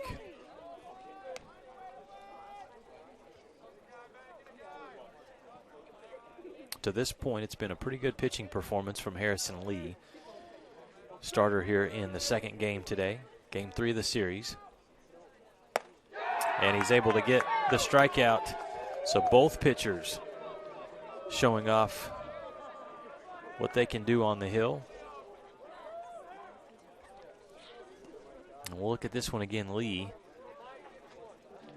Fastball up, and Ortiz could not catch up to it. So there's 1 away. And Mike Mineta, the shortstop, up for West Texas A&M. He goes down and tries to make contact there, but unable to do so. The count is 0-1.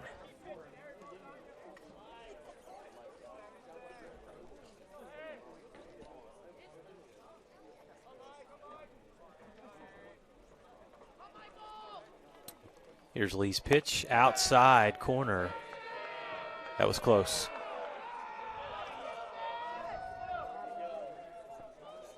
Called ball on the outside, so the count is even at 1-1. That one is called strike. So he's, again, same throw, back-to-back pitches, working the outside corner. We'll see if he tries to come back in now against Mineta, who scoots toward the plate a little bit. And he went around. That's going to be another strikeout. 2 batters up, 2 batters down for West Texas A&M, as these 2 teams have just belted the ball throughout the first game and into the early stages of the 2nd game. And all of a sudden, 3rd and 4th innings, nobody can touch the ball. Give credit to both pitchers.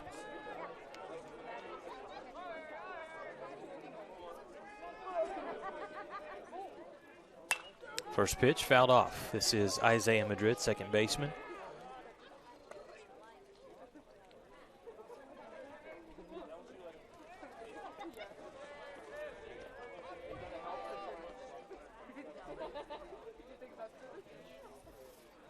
Madrid looking for his first hit. He walked back in the second inning.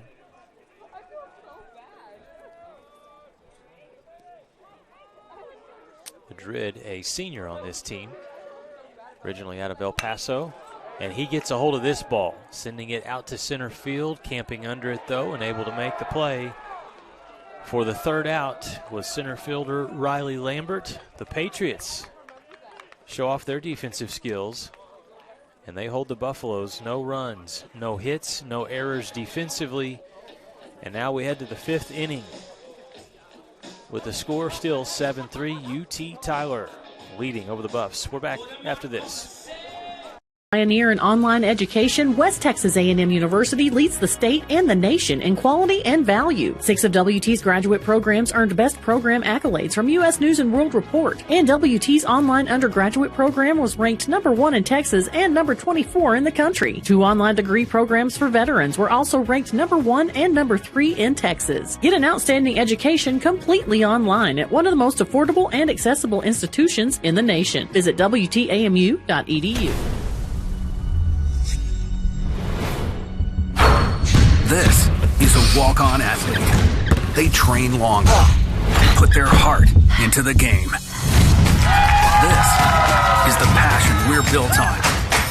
It's why we put our heart into creating game.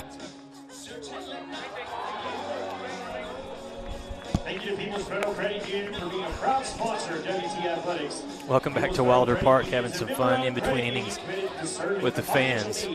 That's a lot of contact right there. We haven't had contact in 2 innings as these two teams, which the bats have been hot for most of the series.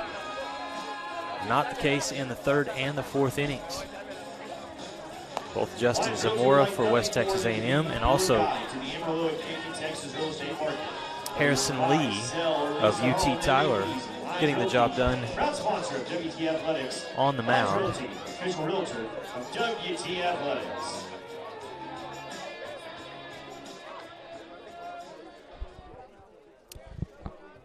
And so we start the top of the fifth with the batter number 18, first baseman Lucas Polanco. He's 1 for 2 here in game 2. Good pitch. Zamora throws it past Polanco for strike 1.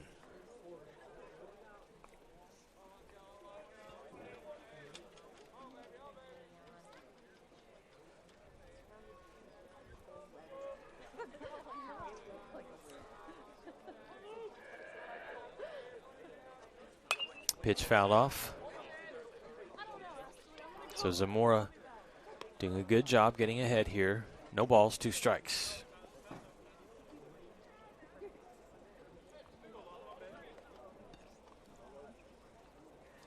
It's a 4-run lead for UT Tyler.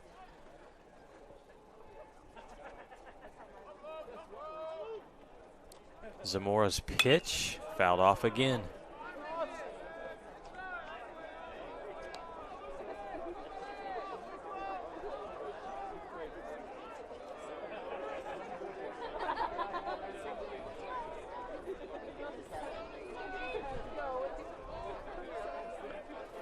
Zamora, looking at the roster, big pitcher, 6'5", 220-pounder from Lakeside, California, and another good pitch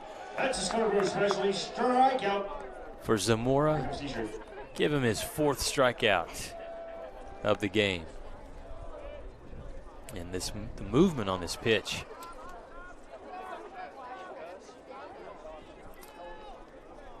Don't think of a word to describe that pitch. Maybe filthy.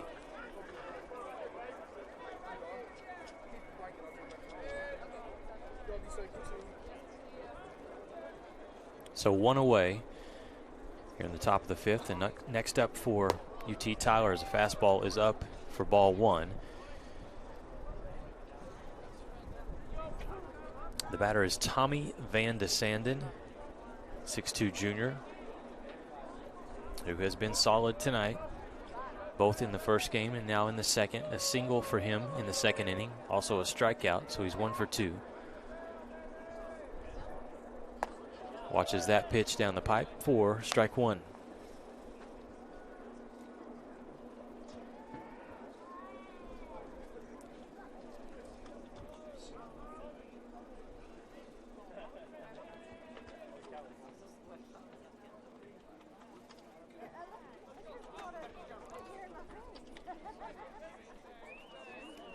Defensively, got to stay awake. It's been a while since we've had a batter make contact. Now they do.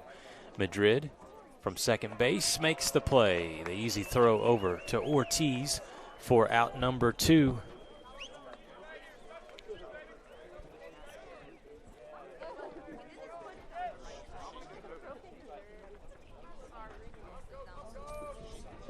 Good work again by Justin Zamora. Temperature's cooling off a little bit. See some of the fans grabbing their blankets as the temperature shows 49 degrees. Best thing about it, though, is no wind. Next up for UT Tyler is Jordan Gokenauer, and he takes the first pitch. It's in for a called strike fastball in the inside corner.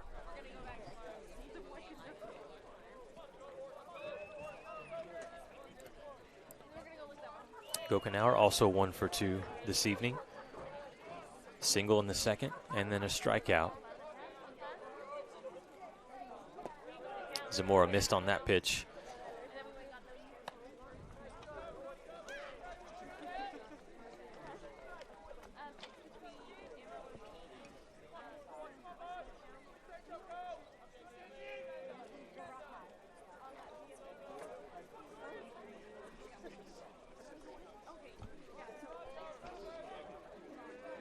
Delivery and a hit right back up the middle. Shortstop spinning the throw to first. Gets past Ortiz. Backed up. Good job defensively by the catcher Badgett to get over there and back up that throw. It was a great effort from Manetta.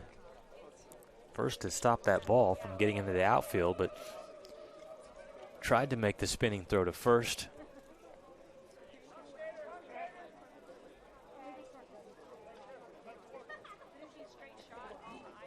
And Ortiz almost made that Number 7, Cade Watson. snag over at first base.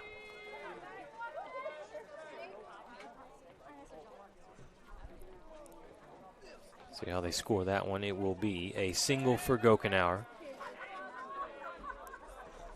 And a runner on base for UT Tyler. With the catcher now up at the plate, Cade Watson. He swings and misses on the first pitch. Watson hit a double, an RBI double in the second inning, and then he grounded out in the third.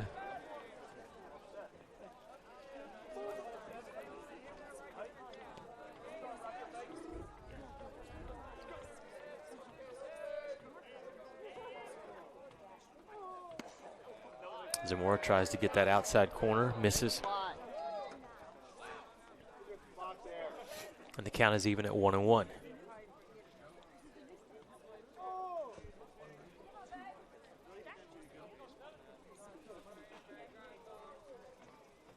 The Buffs were able to get Polanco with a strikeout, Van de Sanden with a ground out, and then reaching to first with a single was Gokenauer. Fastball misses up high for ball 2.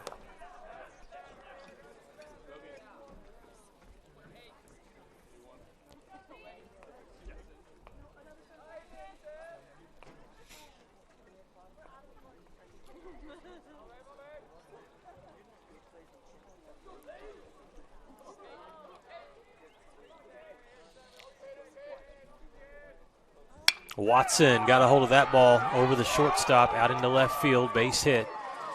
So back-to-back singles for UT Tyler after they had been silenced for the last 2 innings. Now making some noise here in the top of the 5th.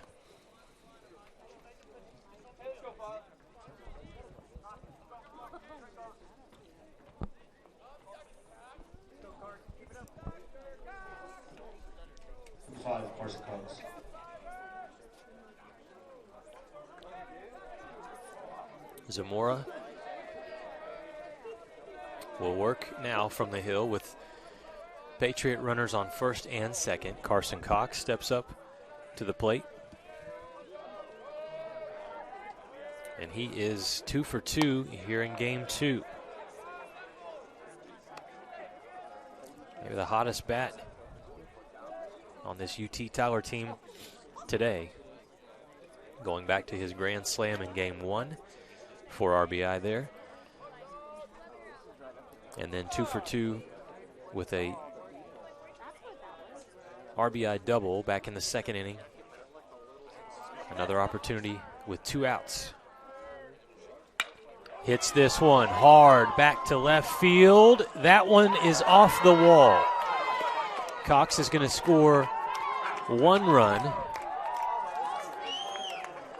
He'll move a runner over to third, and it'll be an RBI double, his second RBI double of this game.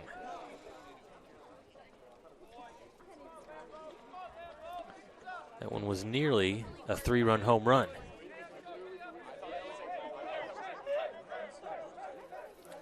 Just off the wall. So it's another run in for the Patriots. 8-3 lead now.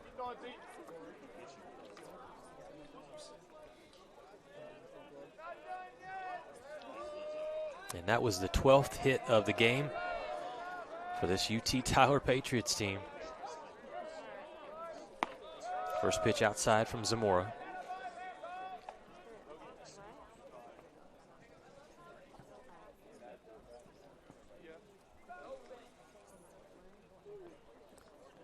Carson Cox standing on second base. And Cade Watson, the runner, on third. Riley Lambert, the batter, left-handed hitter. And he's going to bunt this one foul down the third base line.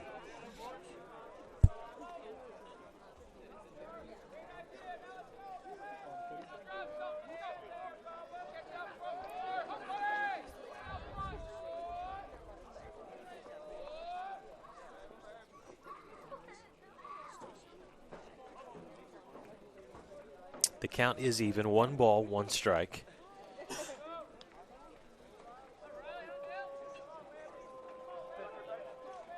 Buffs need to get out of this inning. Pitch chopped right back to the pitcher. Zamora will take a couple steps, throw it over to first base for the 3rd out of the inning. The Patriots, though, do some damage. They score 1 run off of 3 hits. Leave a couple runners on base, though. No errors, 2 runners left on base. West Texas A&M now trails by 5 runs, 8-3 as we head to the bottom of the 5th. We'll take a timeout. Buffs back up to bat when we come back after this timeout.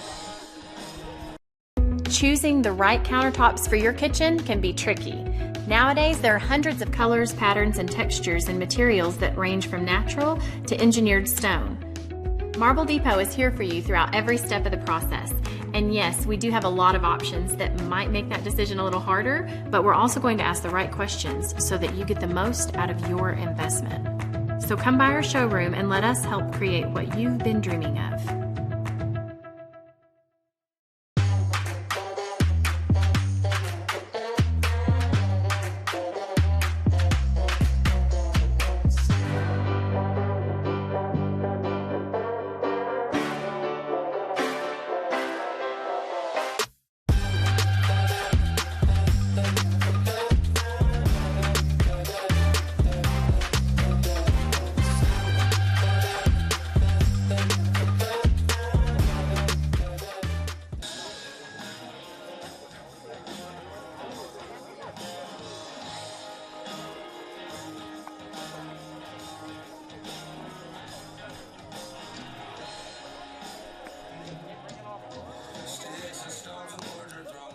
UT Tyler adds 1 more run, so their lead is now at 5. 8-3 the score.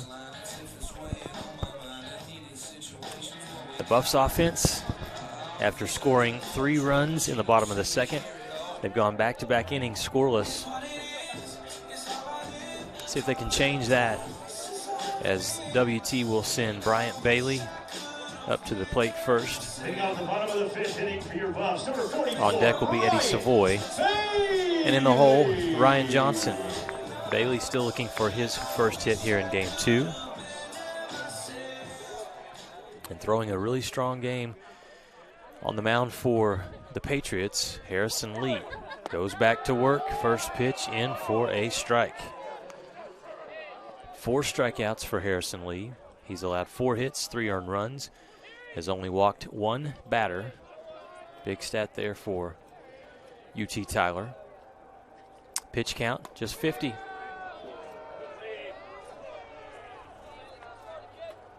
Right now it's 1-1 to the center fielder, Bailey.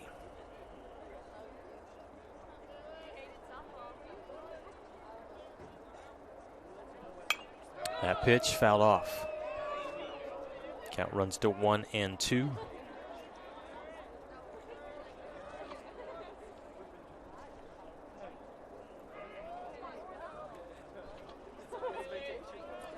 Bailey, a 5'9" sophomore out of Lancaster, Texas. Does he stay off of that pitch? He does. The question was that one in the zone? It was close. Umpire says ball 2.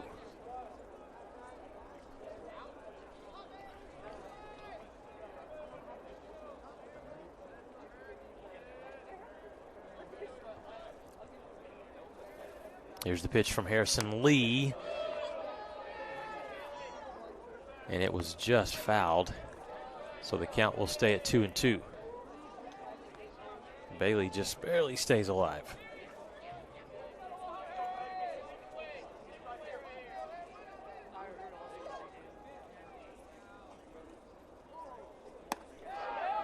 Again, another pitch that was close. Harrison Lee thought he had the 3rd strike. Instead, it's a full count at 3-2.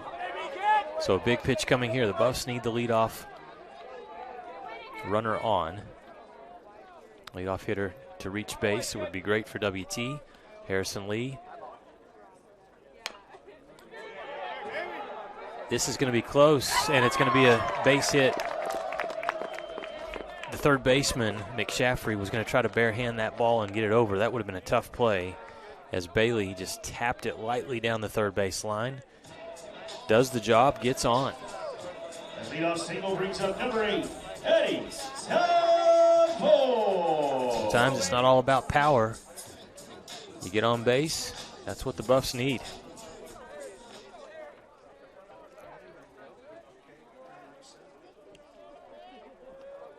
So next up for WT, they're at the top of the order. Savoy hammers the first pitch out to center field, but not having to move very far to make that catch was Riley Lambert. And there's one out. Good contact from Savoy, but he flies out.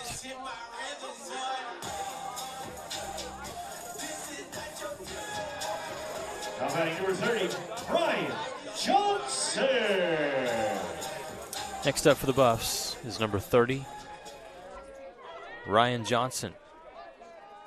A single in the first, lined out to second base in the second inning. He's going to watch the first pitch in for strike 1.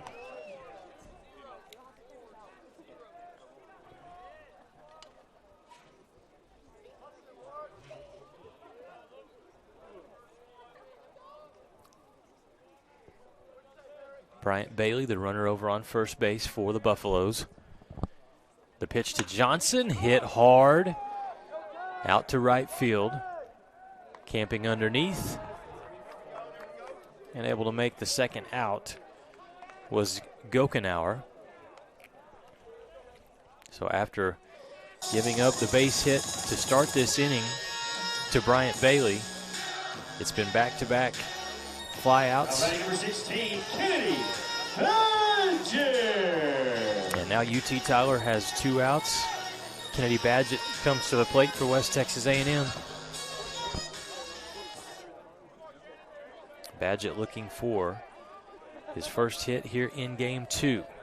He's made some great defensive plays behind the plate. The runner's going to second, and Bailey is safe into second base. Stolen base for Bailey, his second this season.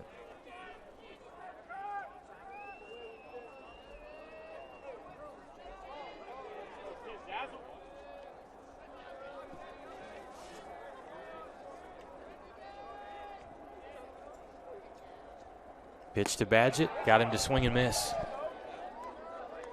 Again, can't say enough about the toughness that we have seen on the hill from number 21, the pitcher Harrison Lee.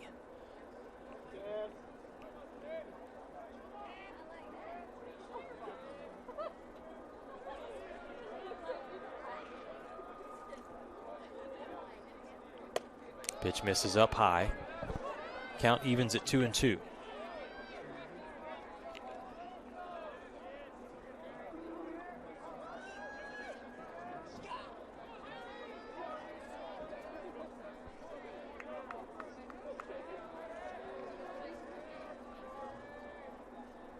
Badgett wiggling the bat, waiting for the pitch. Fouls it off. Patriots have 7 more hits than the Buffs in game 2. 12 base hits for UT Tyler. Buffs 5 of 19. 5 of the 12 hits for the Patriots have been extra base.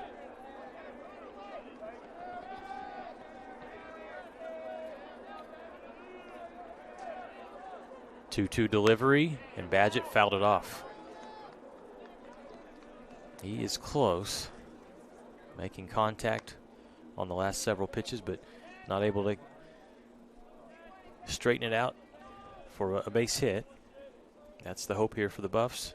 Bailey's got good speed on second, so a base hit could score him around.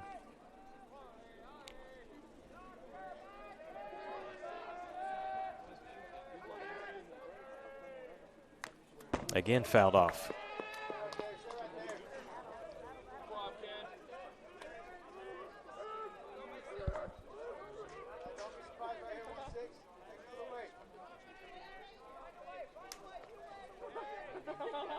We saw several pitchers in game 1 from UT Tyler. We've seen only one here in game 2, and that's the young man that you see right there on the mound, Harrison Lee. The pitch to Badgett. And I think he went around. They're going to call the strike. The catcher will make the throw to first. And the Patriots get out of the inning after giving up the base hit to start things off. They're going to get out of the inning. No runs for West Texas A&M. 1 hit, no errors defensively. And that is 3 innings in a row that the West Texas A&M Buffs have been unable to score. We head to the top of the 6th inning. UT Tyler leading by 5 runs. Back with more baseball right after these messages. We are Carpet Tech, and we are family. More than carpet cleaners, we're a team.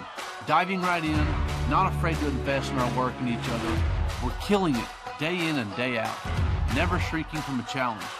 Our people are 1 part passion, 1 part grit, and about a zillion parts awesome. And we are always looking to add to our family. So what are you waiting for?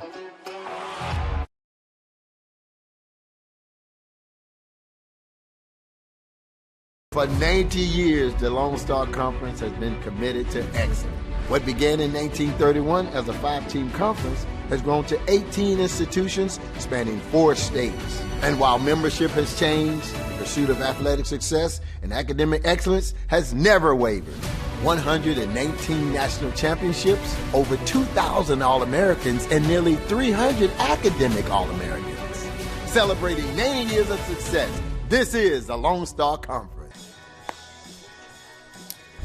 Welcome back to Wilder Park. Buffaloes trailing 8-3, and eventually going to need the bats to come alive. Easier said than done, as they have struggled the last 3 innings against the Patriots' talented pitcher Harrison Lee. Buffaloes won the first game here today. 15-13 was the score in that one, as WT has started the season 14-0.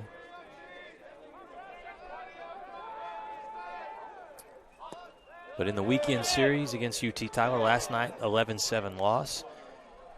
A 15-13 win right now. In some trouble, needing to make a comeback to avoid dropping in the series for the second game. The batter for UT Tyler to start things off in the 6th is Tanner Roach. And that's in for a strike, Zamora.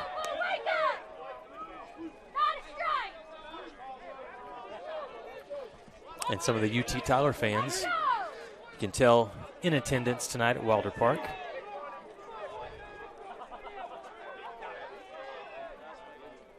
They're calling it like they see it. No balls, 2 strikes. Zamora gets the batter to chase, but he held off. Quit talking to the first base coach. Lock it in. That ain't your job. And this is what we call excellent crowd noise. 1 ball, 2 strikes. Zamora, the pitch to Roach, close, but missing for ball 2.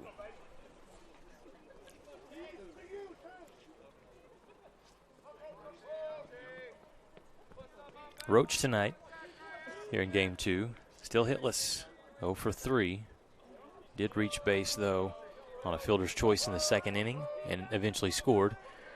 The pitch misses. So Roach has battled back. He does a great job of hanging in there. The 6'2" senior, local product from Tyler, Texas.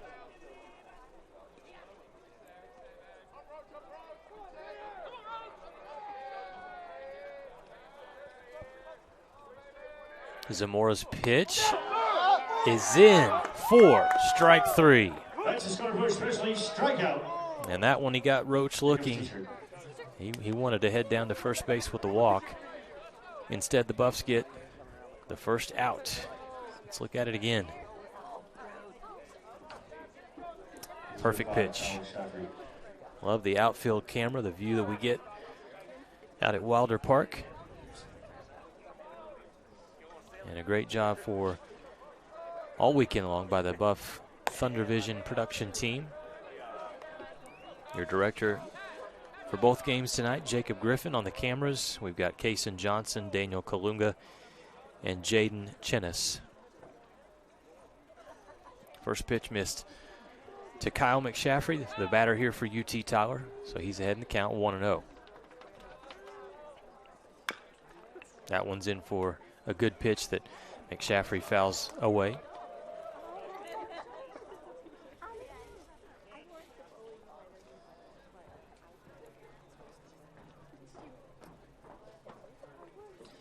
Looking at Zamora's pitch count, he's up to 66 now through 3.2 innings.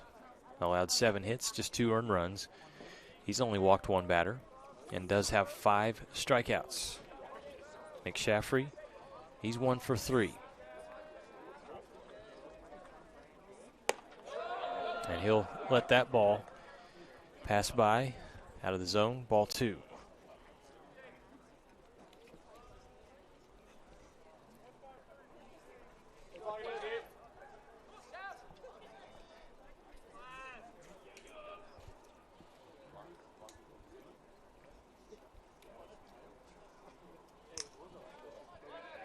Zamora's pitch here. Swing and a miss.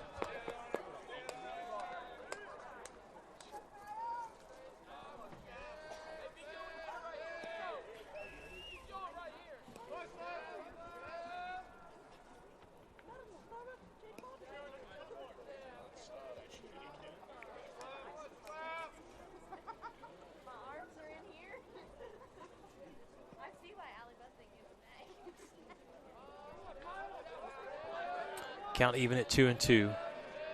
And the pitch to McShaffrey is fouled back.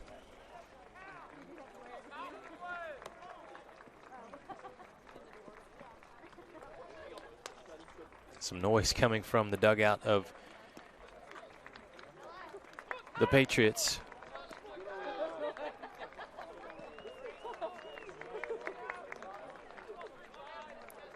Trying to motivate the young man at the plate right now, McShaffrey. And it works. He's able to hit this ball through the gap in between third and shortstop. And that is a base hit. Runner on for the Patriots here in the top of the 6th.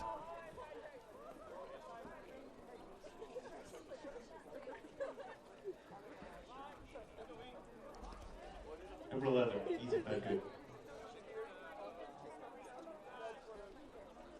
That will bring up next in the batting order for UT Tyler, Ethan Bedgood. In 3 at-bats here in Game 2, a couple of hits, a single, a 2 RBI double in the 2nd inning. Follow that up with a strikeout in the 4th.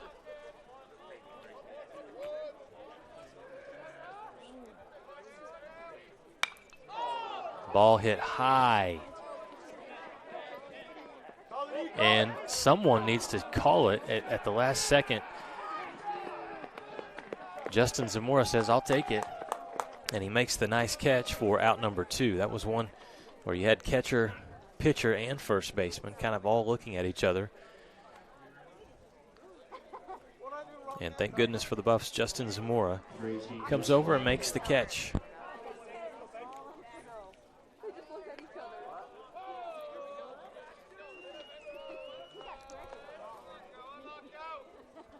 Two away. Here in the top of the 6th, it brings up to the plate Lucas Polanco, a 378 hitter.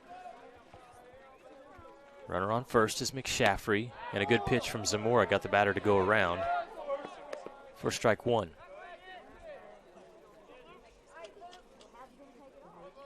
Basketball update for you on the women's side down at the Lone Star Conference Championship Tournament. In the semifinal game, Texas A&M Commerce leads 50-44 over UT Tyler. 4:47 left to play in that ball game. Winner will move on to take on West Texas A&M tomorrow in the championship game. On the men's side in the basketball tournament, tomorrow will feature West Texas A&M men against Texas A&M Kingsville. The count 1-1 here to Polanco. Zamora gives the runner a look. Now delivers. Ball hit foul. So now Zamora needs one more strike.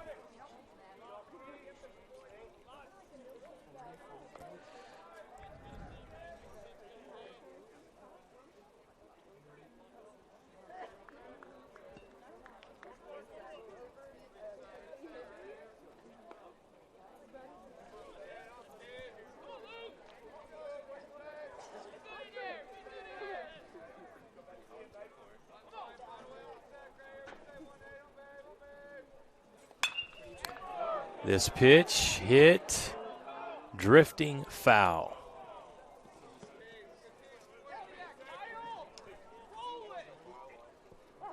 It was close to being a big hit there for Polanco, who on the season has 2 home runs, 5 doubles, 9 RBI.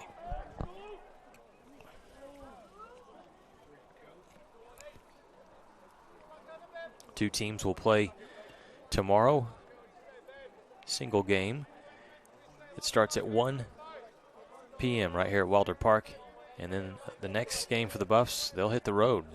4-game series against Arkansas Fort Smith next week. They'll have a Friday afternoon game against Arkansas Fort Smith at 1 o'clock. Count is even, 2-2 here to Polanco. Buffs have 2 outs. The Patriots a runner on first.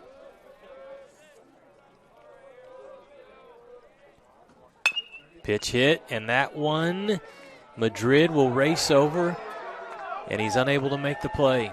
Good effort, but it's going to be base hit, runner on first. Runner moves to second.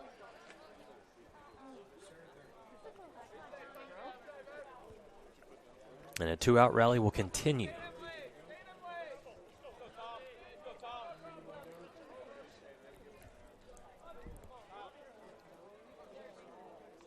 So Polanco with the single. Kyle McShaffrey is over at second base, and it brings up Tommy Van de Sanden, who has one base hit tonight. He's going to watch the first pitch in for strike one.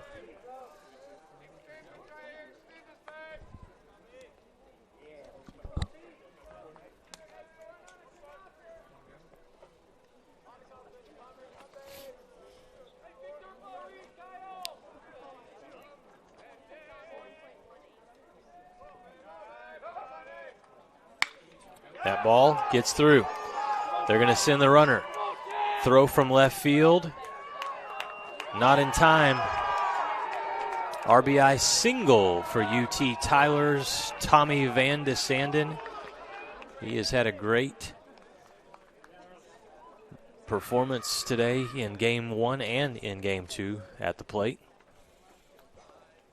You see him here. Hit that ball through. He scores McShaffrey. And the Buffs have a visit to the mound as they now trail by 6 runs. The score is 9-3. And we'll have a pitching change. So we'll take a timeout, come back.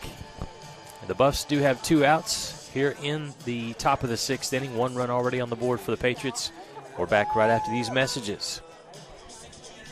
Welcome to Shimon Dental Group, where every day we're excited to see our patients and treat them like family. We are dedicated to providing you with the highest quality care in a friendly and comfortable environment. Shimon Dental Group's patient-focused philosophy puts your needs front and center. We are constantly investing in leading-edge technology. Innovations that speed the treatment process and improve aesthetics. We're expanding the breadth of our cosmetic and restorative services through training to provide the best possible outcomes. Just with the level of commitment that they show to taking care of my family and I, it's absolutely unmatched in this town, so I've been very happy with them. Brightening smiles for more than 3 decades. Contact Shimon Dental Group for your appointment today.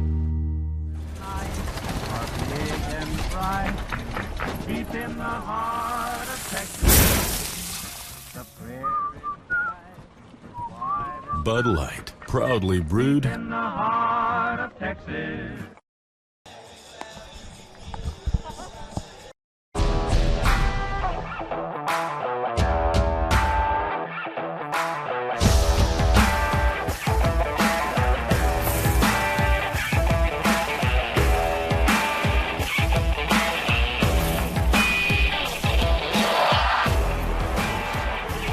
The best tailgates start with the best beef, and the best beef starts with Market Street. Market Street, where we do beef the best.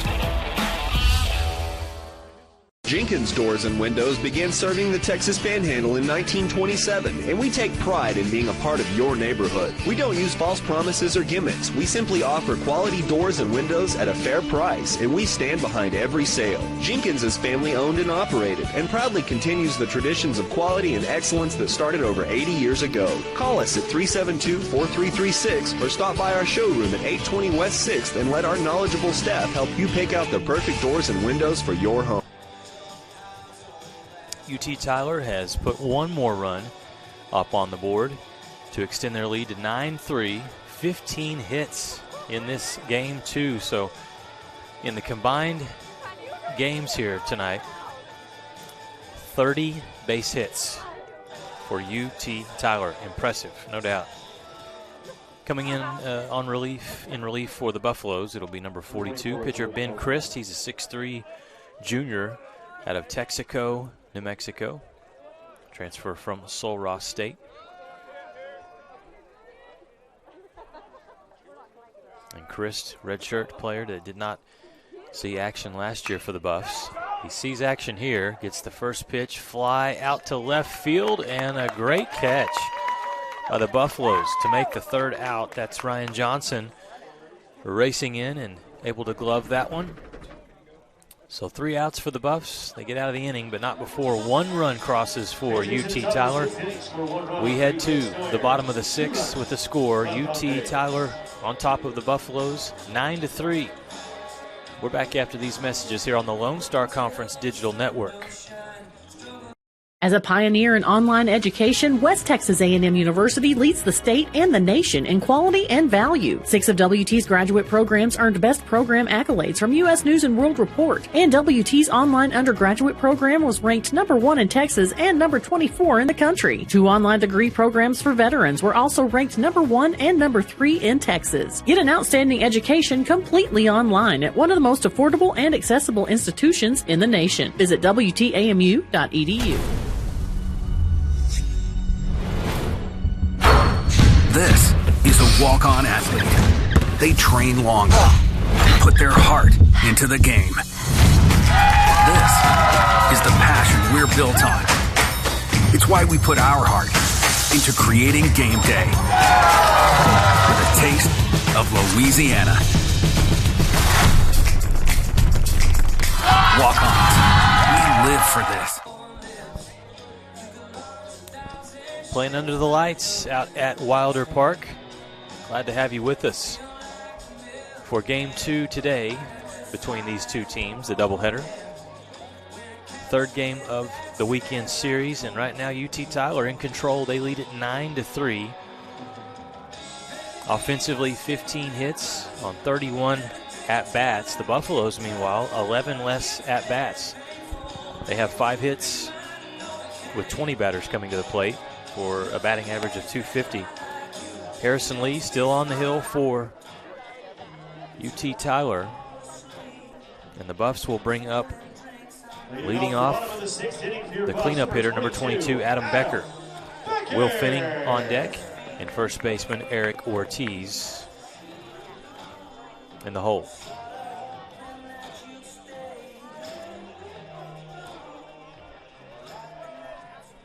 All right, Buff fans, if you're watching, time to turn those caps around backwards, flip them to the side, do what you need to do. As WT needs a rally, they need to find a way to get bat on ball here against Harrison Lee.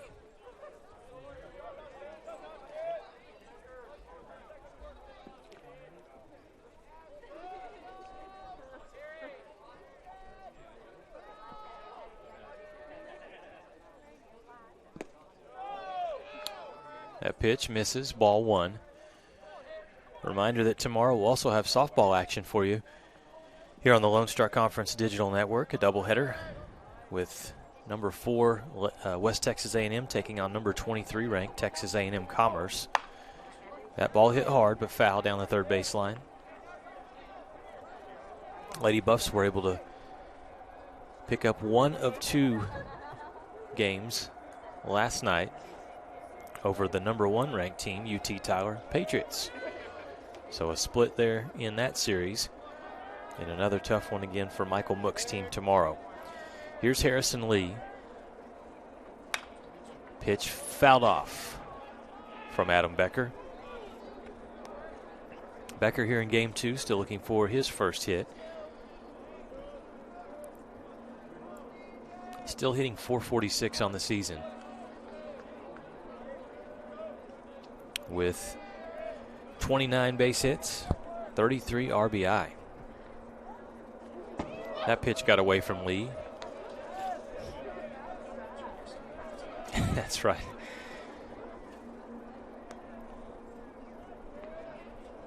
He has been very much in control, but that one was a little bit of a wild thing, if you will.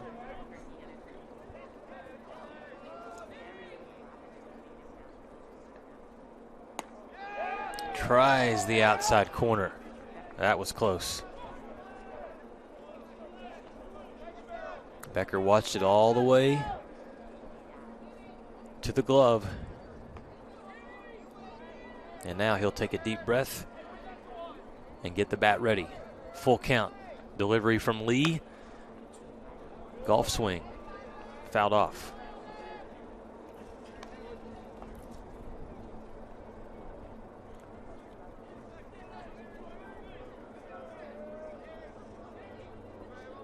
Buffaloes coming into this series ranked number 2 in all of Division II.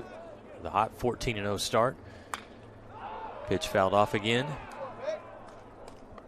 They saw that perfect record get stained last night with a loss, 11-7, but then came back in game 1 here today with a 15-13 victory.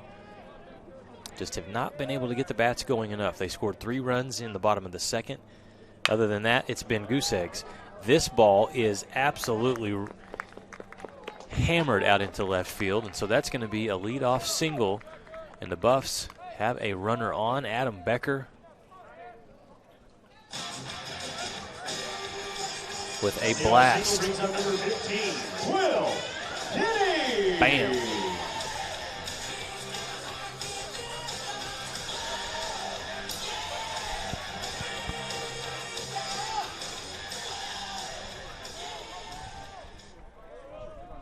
So Will Finning comes up.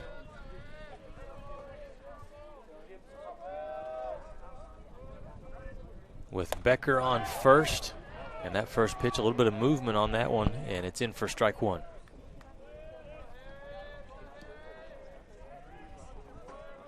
Finning is 1 for 2 in this game.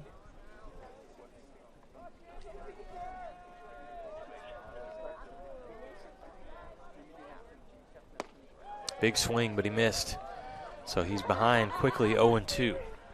It's one thing that Harrison Lee has done a very good job of, is he has come back after either giving up a base hit here or there or a walk.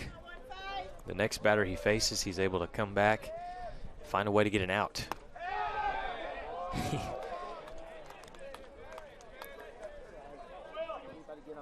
He has tried that outside corner several times and just missed. 1 ball, 2 strikes. Becker over on first. Finning at the plate. Was able to stay off, not chase that pitch. Count evens at 2 balls and 2 strikes.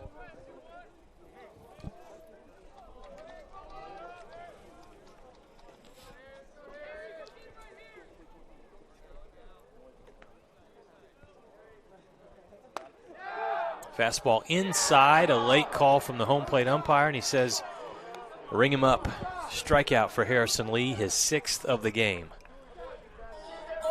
That's exactly what I was just mentioning. He allows the base hit, comes back. It's a big strikeout. Inside corner, catcher did a nice job of framing.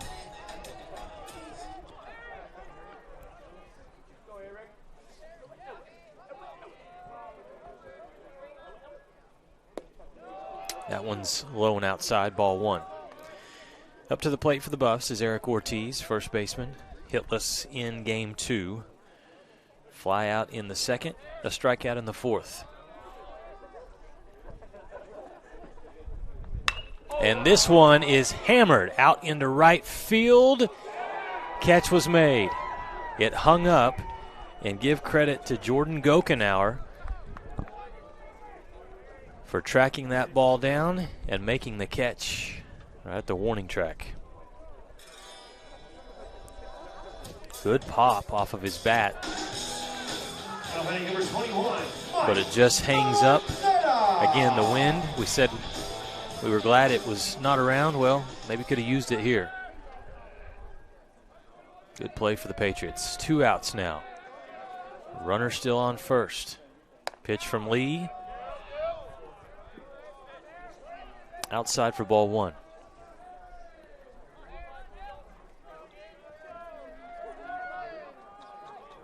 At the plate is shortstop Mike Manetta. He's 1 for 2 here in game 2 with a single. Gonna watch the first 2 pitches sail outside. And he's ahead in the count, 2 balls, no strikes.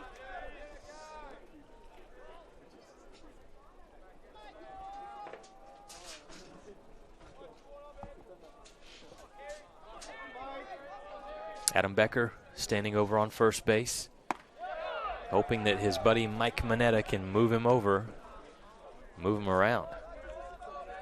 With WT trailing by 6 runs, they've managed 6 hits here in game 2 after belting 14 hits in game 1. inside fastball in for strike two.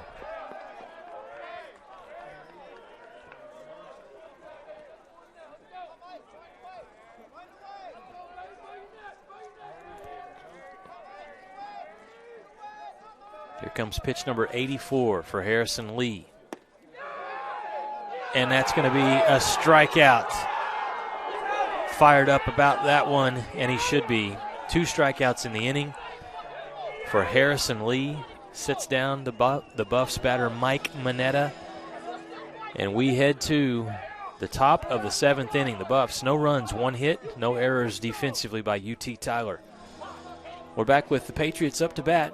You're watching the Buffs and the Patriots here on the Lone Star Conference Digital Network.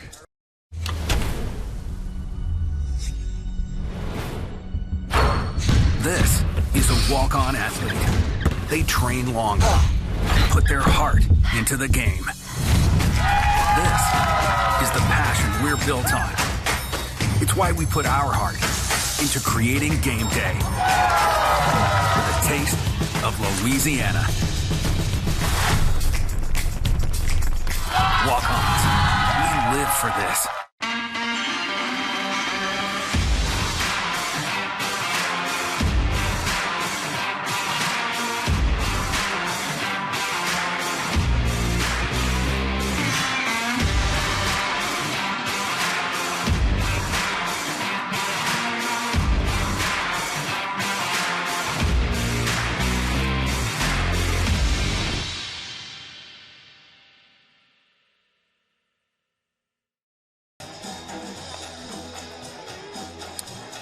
Back to Wilder Park, score 9-3, UT Tyler. They were able to continue what we saw from game 1, which was excellent hitting.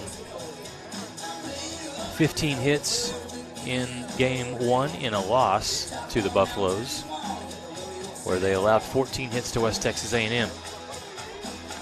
Here in game 2, 15 hits, 9 runs. And we are going to the top of the 7th inning. Patriots going to try to get some more insurance runs before the Buffs get potentially their last at-bat.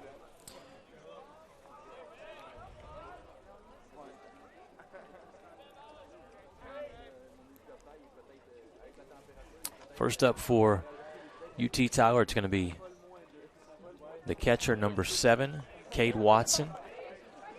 Still pitching for the Buffaloes, number 42, Ben Christ. And that fastball misses downstairs, ball 1.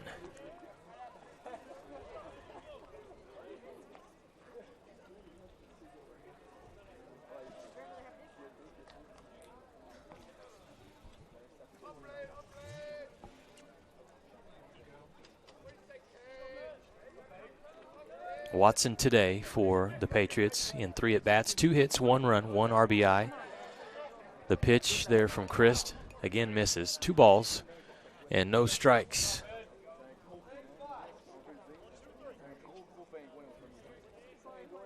A reset on the scoring for UT Tyler. They scored 1 run in the first, then exploded for 6 runs in the second, 1 run each in the 5th and 6th innings. The Buffs put a 3 spot up in the 2nd inning, and that's been it. Ball hit to second base. Madrid moves over, makes the play, and there's 1 away. Good job defensively there by Isaiah Madrid. If you're WT, you want to make quick work here and hope that your offense can come alive in the bottom of the 7th. Number 5, Carson Cox.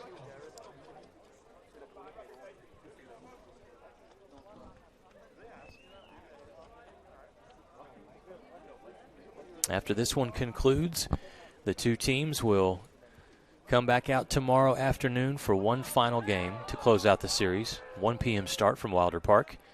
Here's the pitch from Christ, and it's a good one. Strike 1. Facing Carson Cox, left fielder, who really you could say has been one of the most valuable players today for this Patriots team. After collecting 4 RBI in game 1, He has been tremendous here in game 2, 3 for 3. And he's safe at first. The throw from the shortstop Manetta pulled Ortiz off the bag, and the runner is safe at first. So a break there for UT Tyler. The Buffs needed to get that out, and they're not able to do so.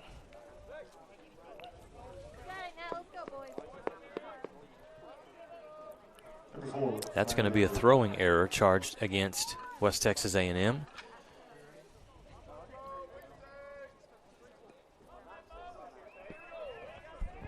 And they have a runner on first, the Patriots do, with Riley Lambert up to bat. The center fielder has walked 3 times tonight. He watches the first pitch from Kristen for a strike.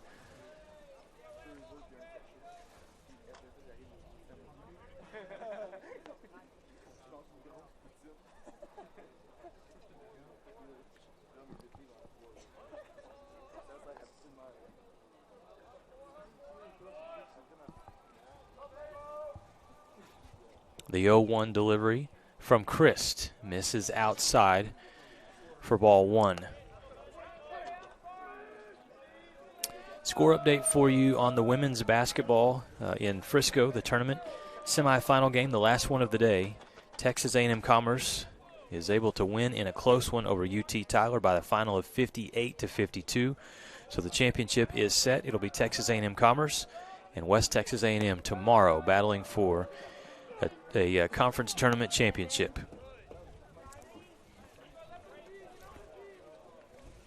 The pitch was outside for ball 2, so now the count is 2-1. Here to Riley Lambert. Mentioned 3 walks for Lambert.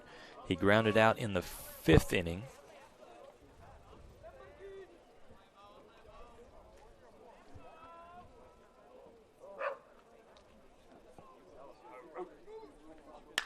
And this one is hit hard out into center field, giving chase.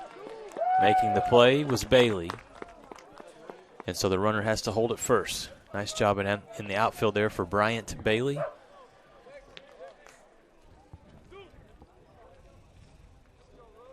And that is out number 2 in the inning.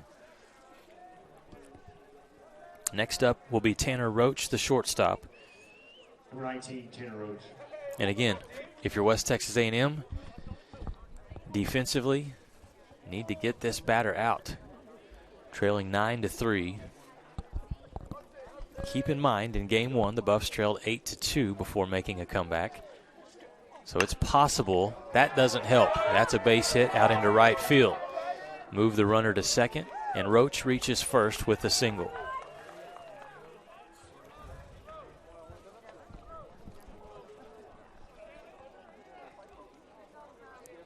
So the Buffaloes making it tough here. 2 outs. Just a good hit. Number 35, Colin Chaffrey. 16 of those today for UT Tyler. Very impressive.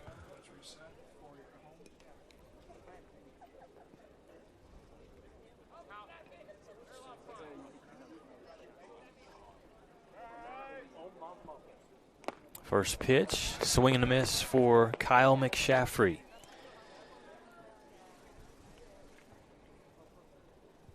McShaffrey today, 2 for 4 here in game 2, has scored 2 runs, a double and a single. His double in the 2nd inning drove in a run.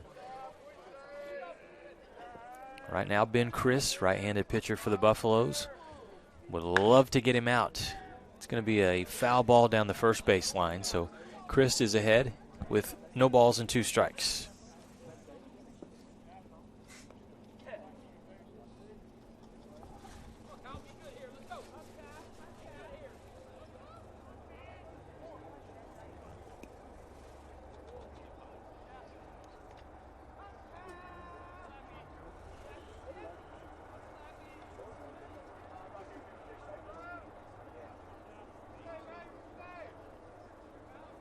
Checking the runner, Christ will deliver the pitch inside for a strikeout.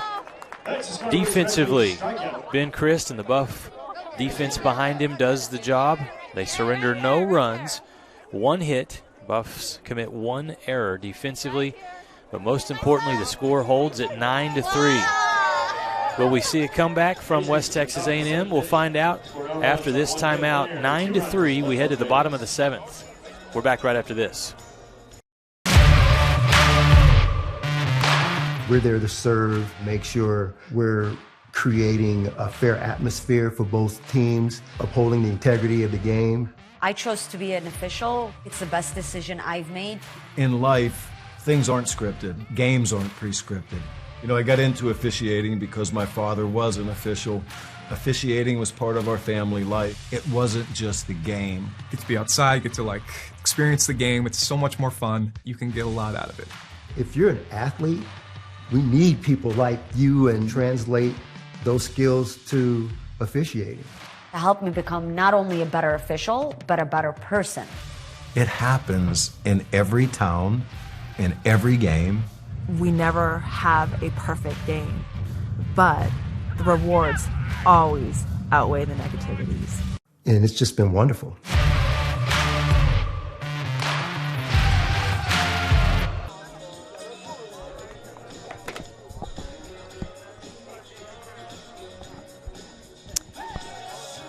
UT Tyler leads 9-3, and after an outstanding job on the mound, working 6 innings, Harrison Lee will be taken out, and they'll bring on the closer. The Patriots will, as it'll be number 51 on the pitch, AJ Yamaguchi, a 6-foot sophomore from Vancouver.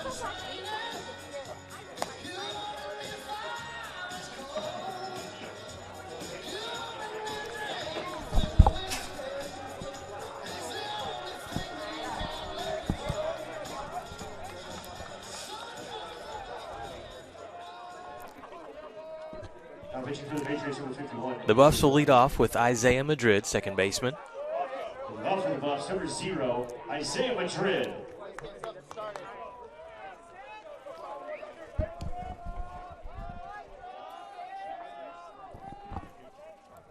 See if he can start things off for West Texas A&M. First pitch, a fastball right on the inside corner for strike 1.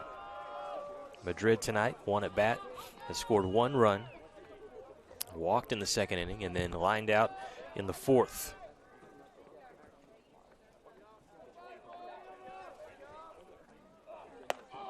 Next pitch in, strike 2. Yamaguchi finds the outside corner this time.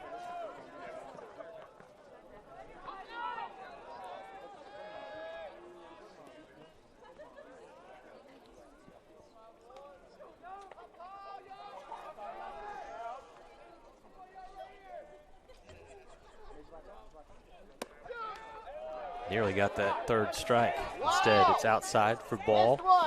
1-2 the count.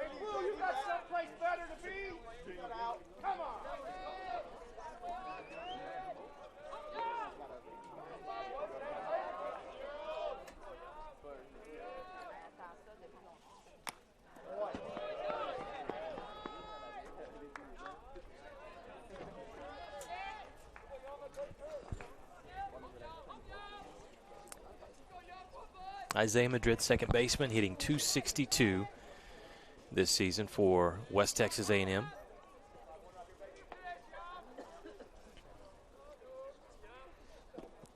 Good job there at the plate, watching that ball inside and low. Need to get a base runner on really any way you can at this point.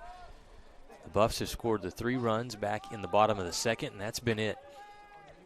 It's been stellar hitting and then tremendous pitching and defense as well by UT Tyler in this one. This is a bloop over to third base. Madrid will be thrown out. Good play by the third baseman, Kyle McShaffrey, to scoop that one up, throw on the run, and get the first out of the inning. Now batting number 44. If the Buffs Bailey. Want to start making this comeback, they have got to get a runner on the next opportunity. Here will be number 44, center fielder Bryant Bailey. A little wild on the pitch there.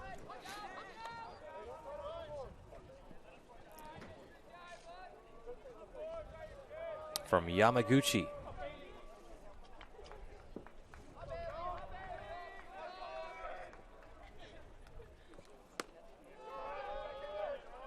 And he misses that pitch there. So a couple of pitches that miss in the zone. 2 balls, no strikes, and that gets a visit from the catcher. Just a quick one. Cade Watson checks on Yamaguchi, heads back, and now we'll see if the UT Tyler pitcher can get it together after getting the first batter out. He does. Throws a perfect pitch inside corner, strike 1.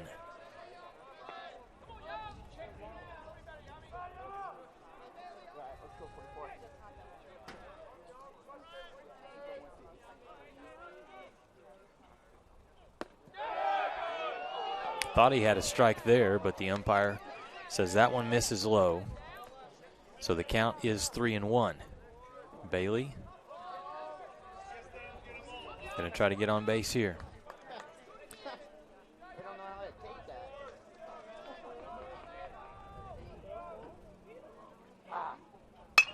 This pitch hit hard, but right to the first baseman. It'll be an easy out as Lucas Polanco calmly steps on the bag for the second out.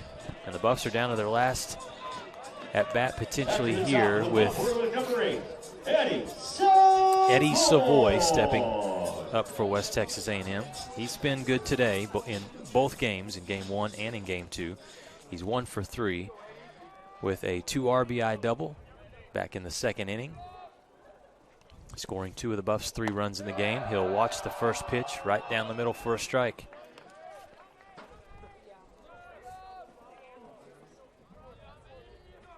Savoy, the leadoff hitter for the Buffs today, .397 average. 2 pitches that are really perfect. So now he's in trouble with no balls and 2 strikes. Got to protect the plate here if you're Savoy.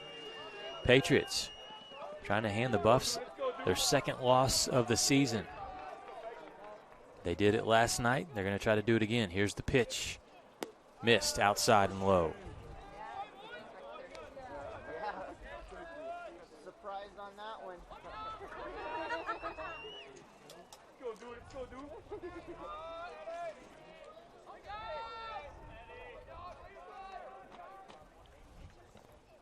Another pitch that's outside of the zone.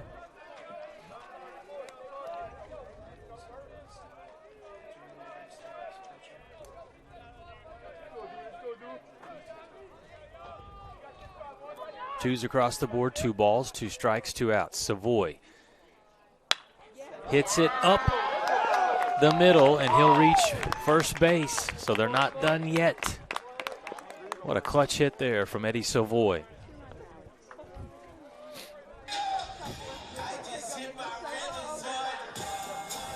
Uphill battle, no doubt, but the Buffs, why not?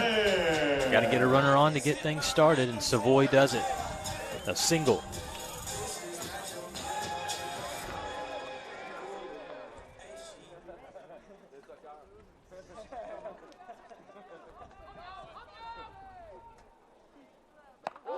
Wow, fastball. That is going to sting. And you could tell just from the way that Ryan Johnson threw that bat, that absolutely hurt. He'll still take his base down to first, but Yamaguchi let that ball get away from him. So now the Buffs have runners on first and second. And Kennedy Badgett will come up to bat. It's a 9-3 lead for UT Tyler here in the bottom of the 7th.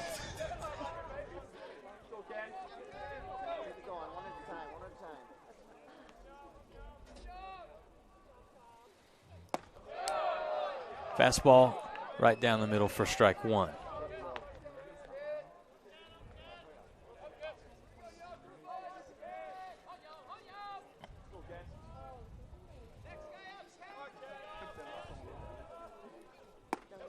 Another pitch in for a strike. Yamaguchi, after plunking Ryan Johnson and getting a runner on first and second base, has settled in nicely and is ahead in the count, 0-2. Again, the Patriots 1 out away from a second victory this weekend over the number 2 ranked Buffaloes. Yamaguchi delivers up high.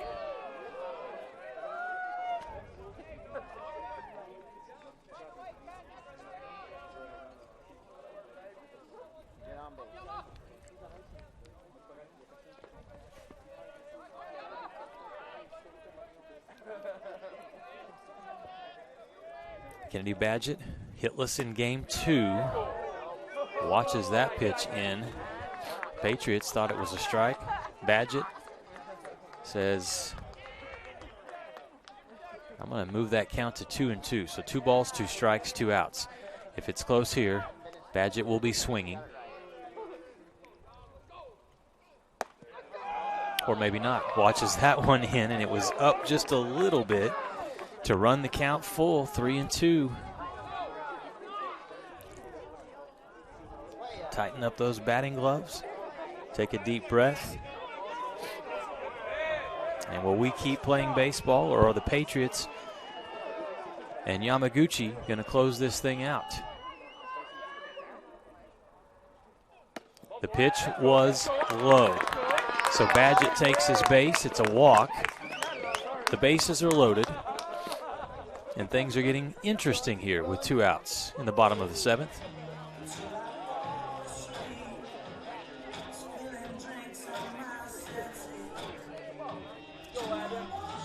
A visit out to the hill here. Going to talk to the pitcher, A.J. Yamaguchi, who has come in to close things out, has gotten a couple of batters out for West Texas A&M, but he's also loaded the bases. Savoy with a single to center field. Ryan Johnson hit by a pitch, and Kennedy Badgett walked. And that's how we get runners on first, second, and on third. Next up for the Buffaloes, you definitely want this guy at the plate. Third baseman Adam Becker, a .455 hitter, 33 RBI with 30 hits this season for the Buffaloes, including 4 home runs.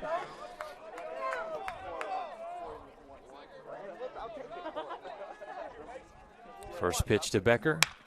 Hit back up the middle for a base hit. That's going to score 1, and it's going to score 2 runs for West Texas A&M.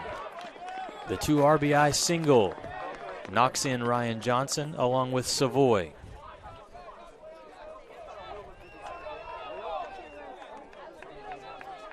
Right here, smash.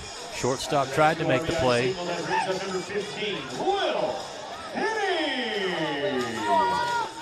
The Buffs now trail by 4. So WT fans, whatever you're doing, keep it up. See if the rally will continue. Yes, it will. Base hit for Will Finning. That's going to score 1 more run as Will Finning races around and scores. It's now 9-6. And all of this with 2 outs. An RBI single brings up number 25, Eric Ortiz.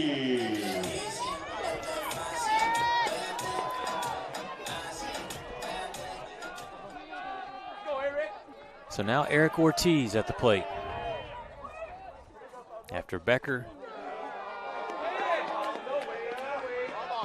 singles out to left, Kennedy Badgett scores.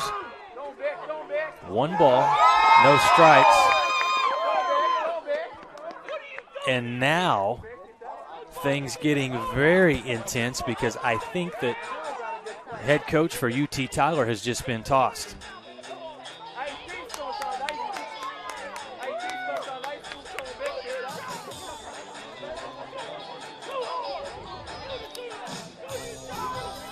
Brent Porsche is absolutely furious.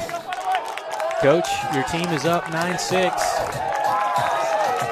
And after that, you just got Buff Nation fired up.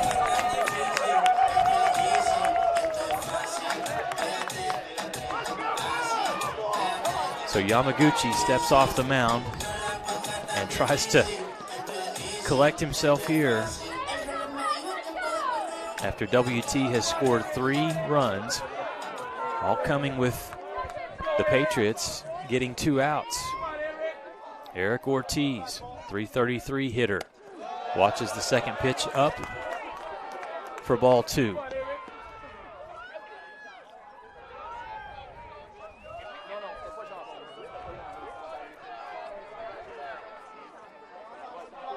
Runners on second.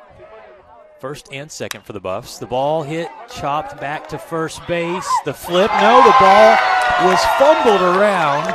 Are you kidding me? Everybody's safe.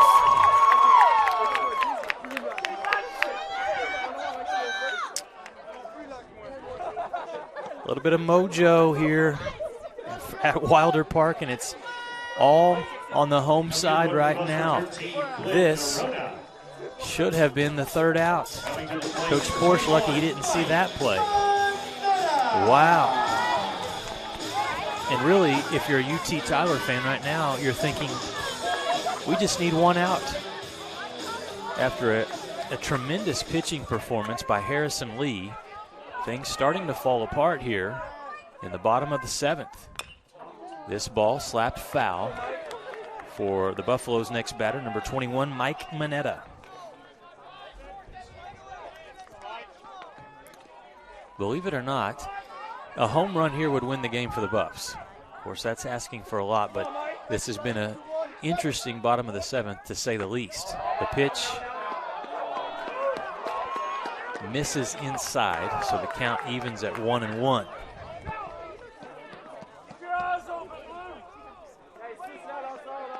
Mineta 1 for 3 here in game 2. He watches that pitch inside. Nice job for the catcher to keep that ball from passing. Cade Watson does his job behind the plate. The count is 2-1. AJ Yamaguchi from the stretch. Mineta watches that pitch. It's outside, ball 3.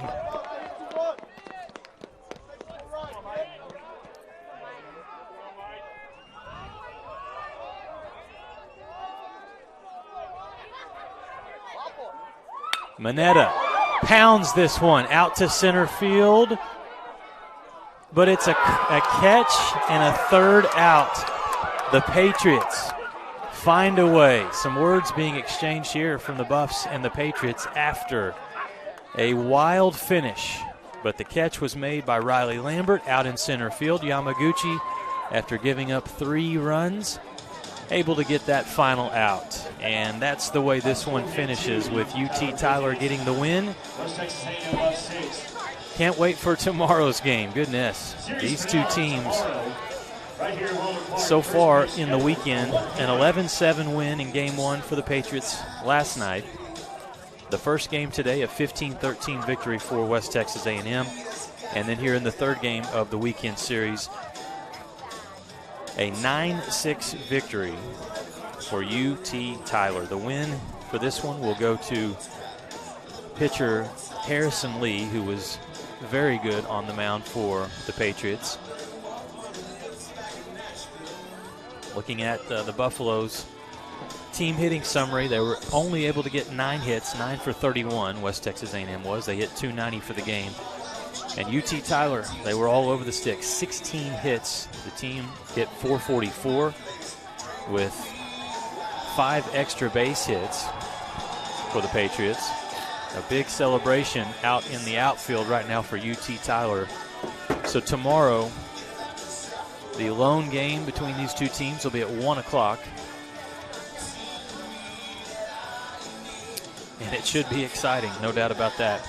We'll also have a doubleheader for you here on the Lone Star Conference Digital Network with the Lady Buffs and Texas A&M Commerce over at Schaefer Park. Softball action there. And again, good luck to both West Texas A&M Lady Buffs and the Buffaloes. Josh Prock's Lady Buffs will take on Texas A&M Commerce in the Lone Star Conference Basketball Championship tomorrow from Frisco. And Tom Brown's West Texas A&M Buffaloes are going for an unprecedented 5th straight Lone Star Conference Tournament title. I want to thank our Thunder Vision production team for an outstanding job throughout both games today. My director today, Jacob Griffin, excellent work as always. On the cameras, Kaysen Johnson, Daniel Kalunga, and tremendous work from Jaden Chinnis as well. We thank everyone for watching both of these games here on the Lone Star Conference Digital Network. I'm Lucas Kinsey saying good night from Wilder Park, and we'll see you tomorrow.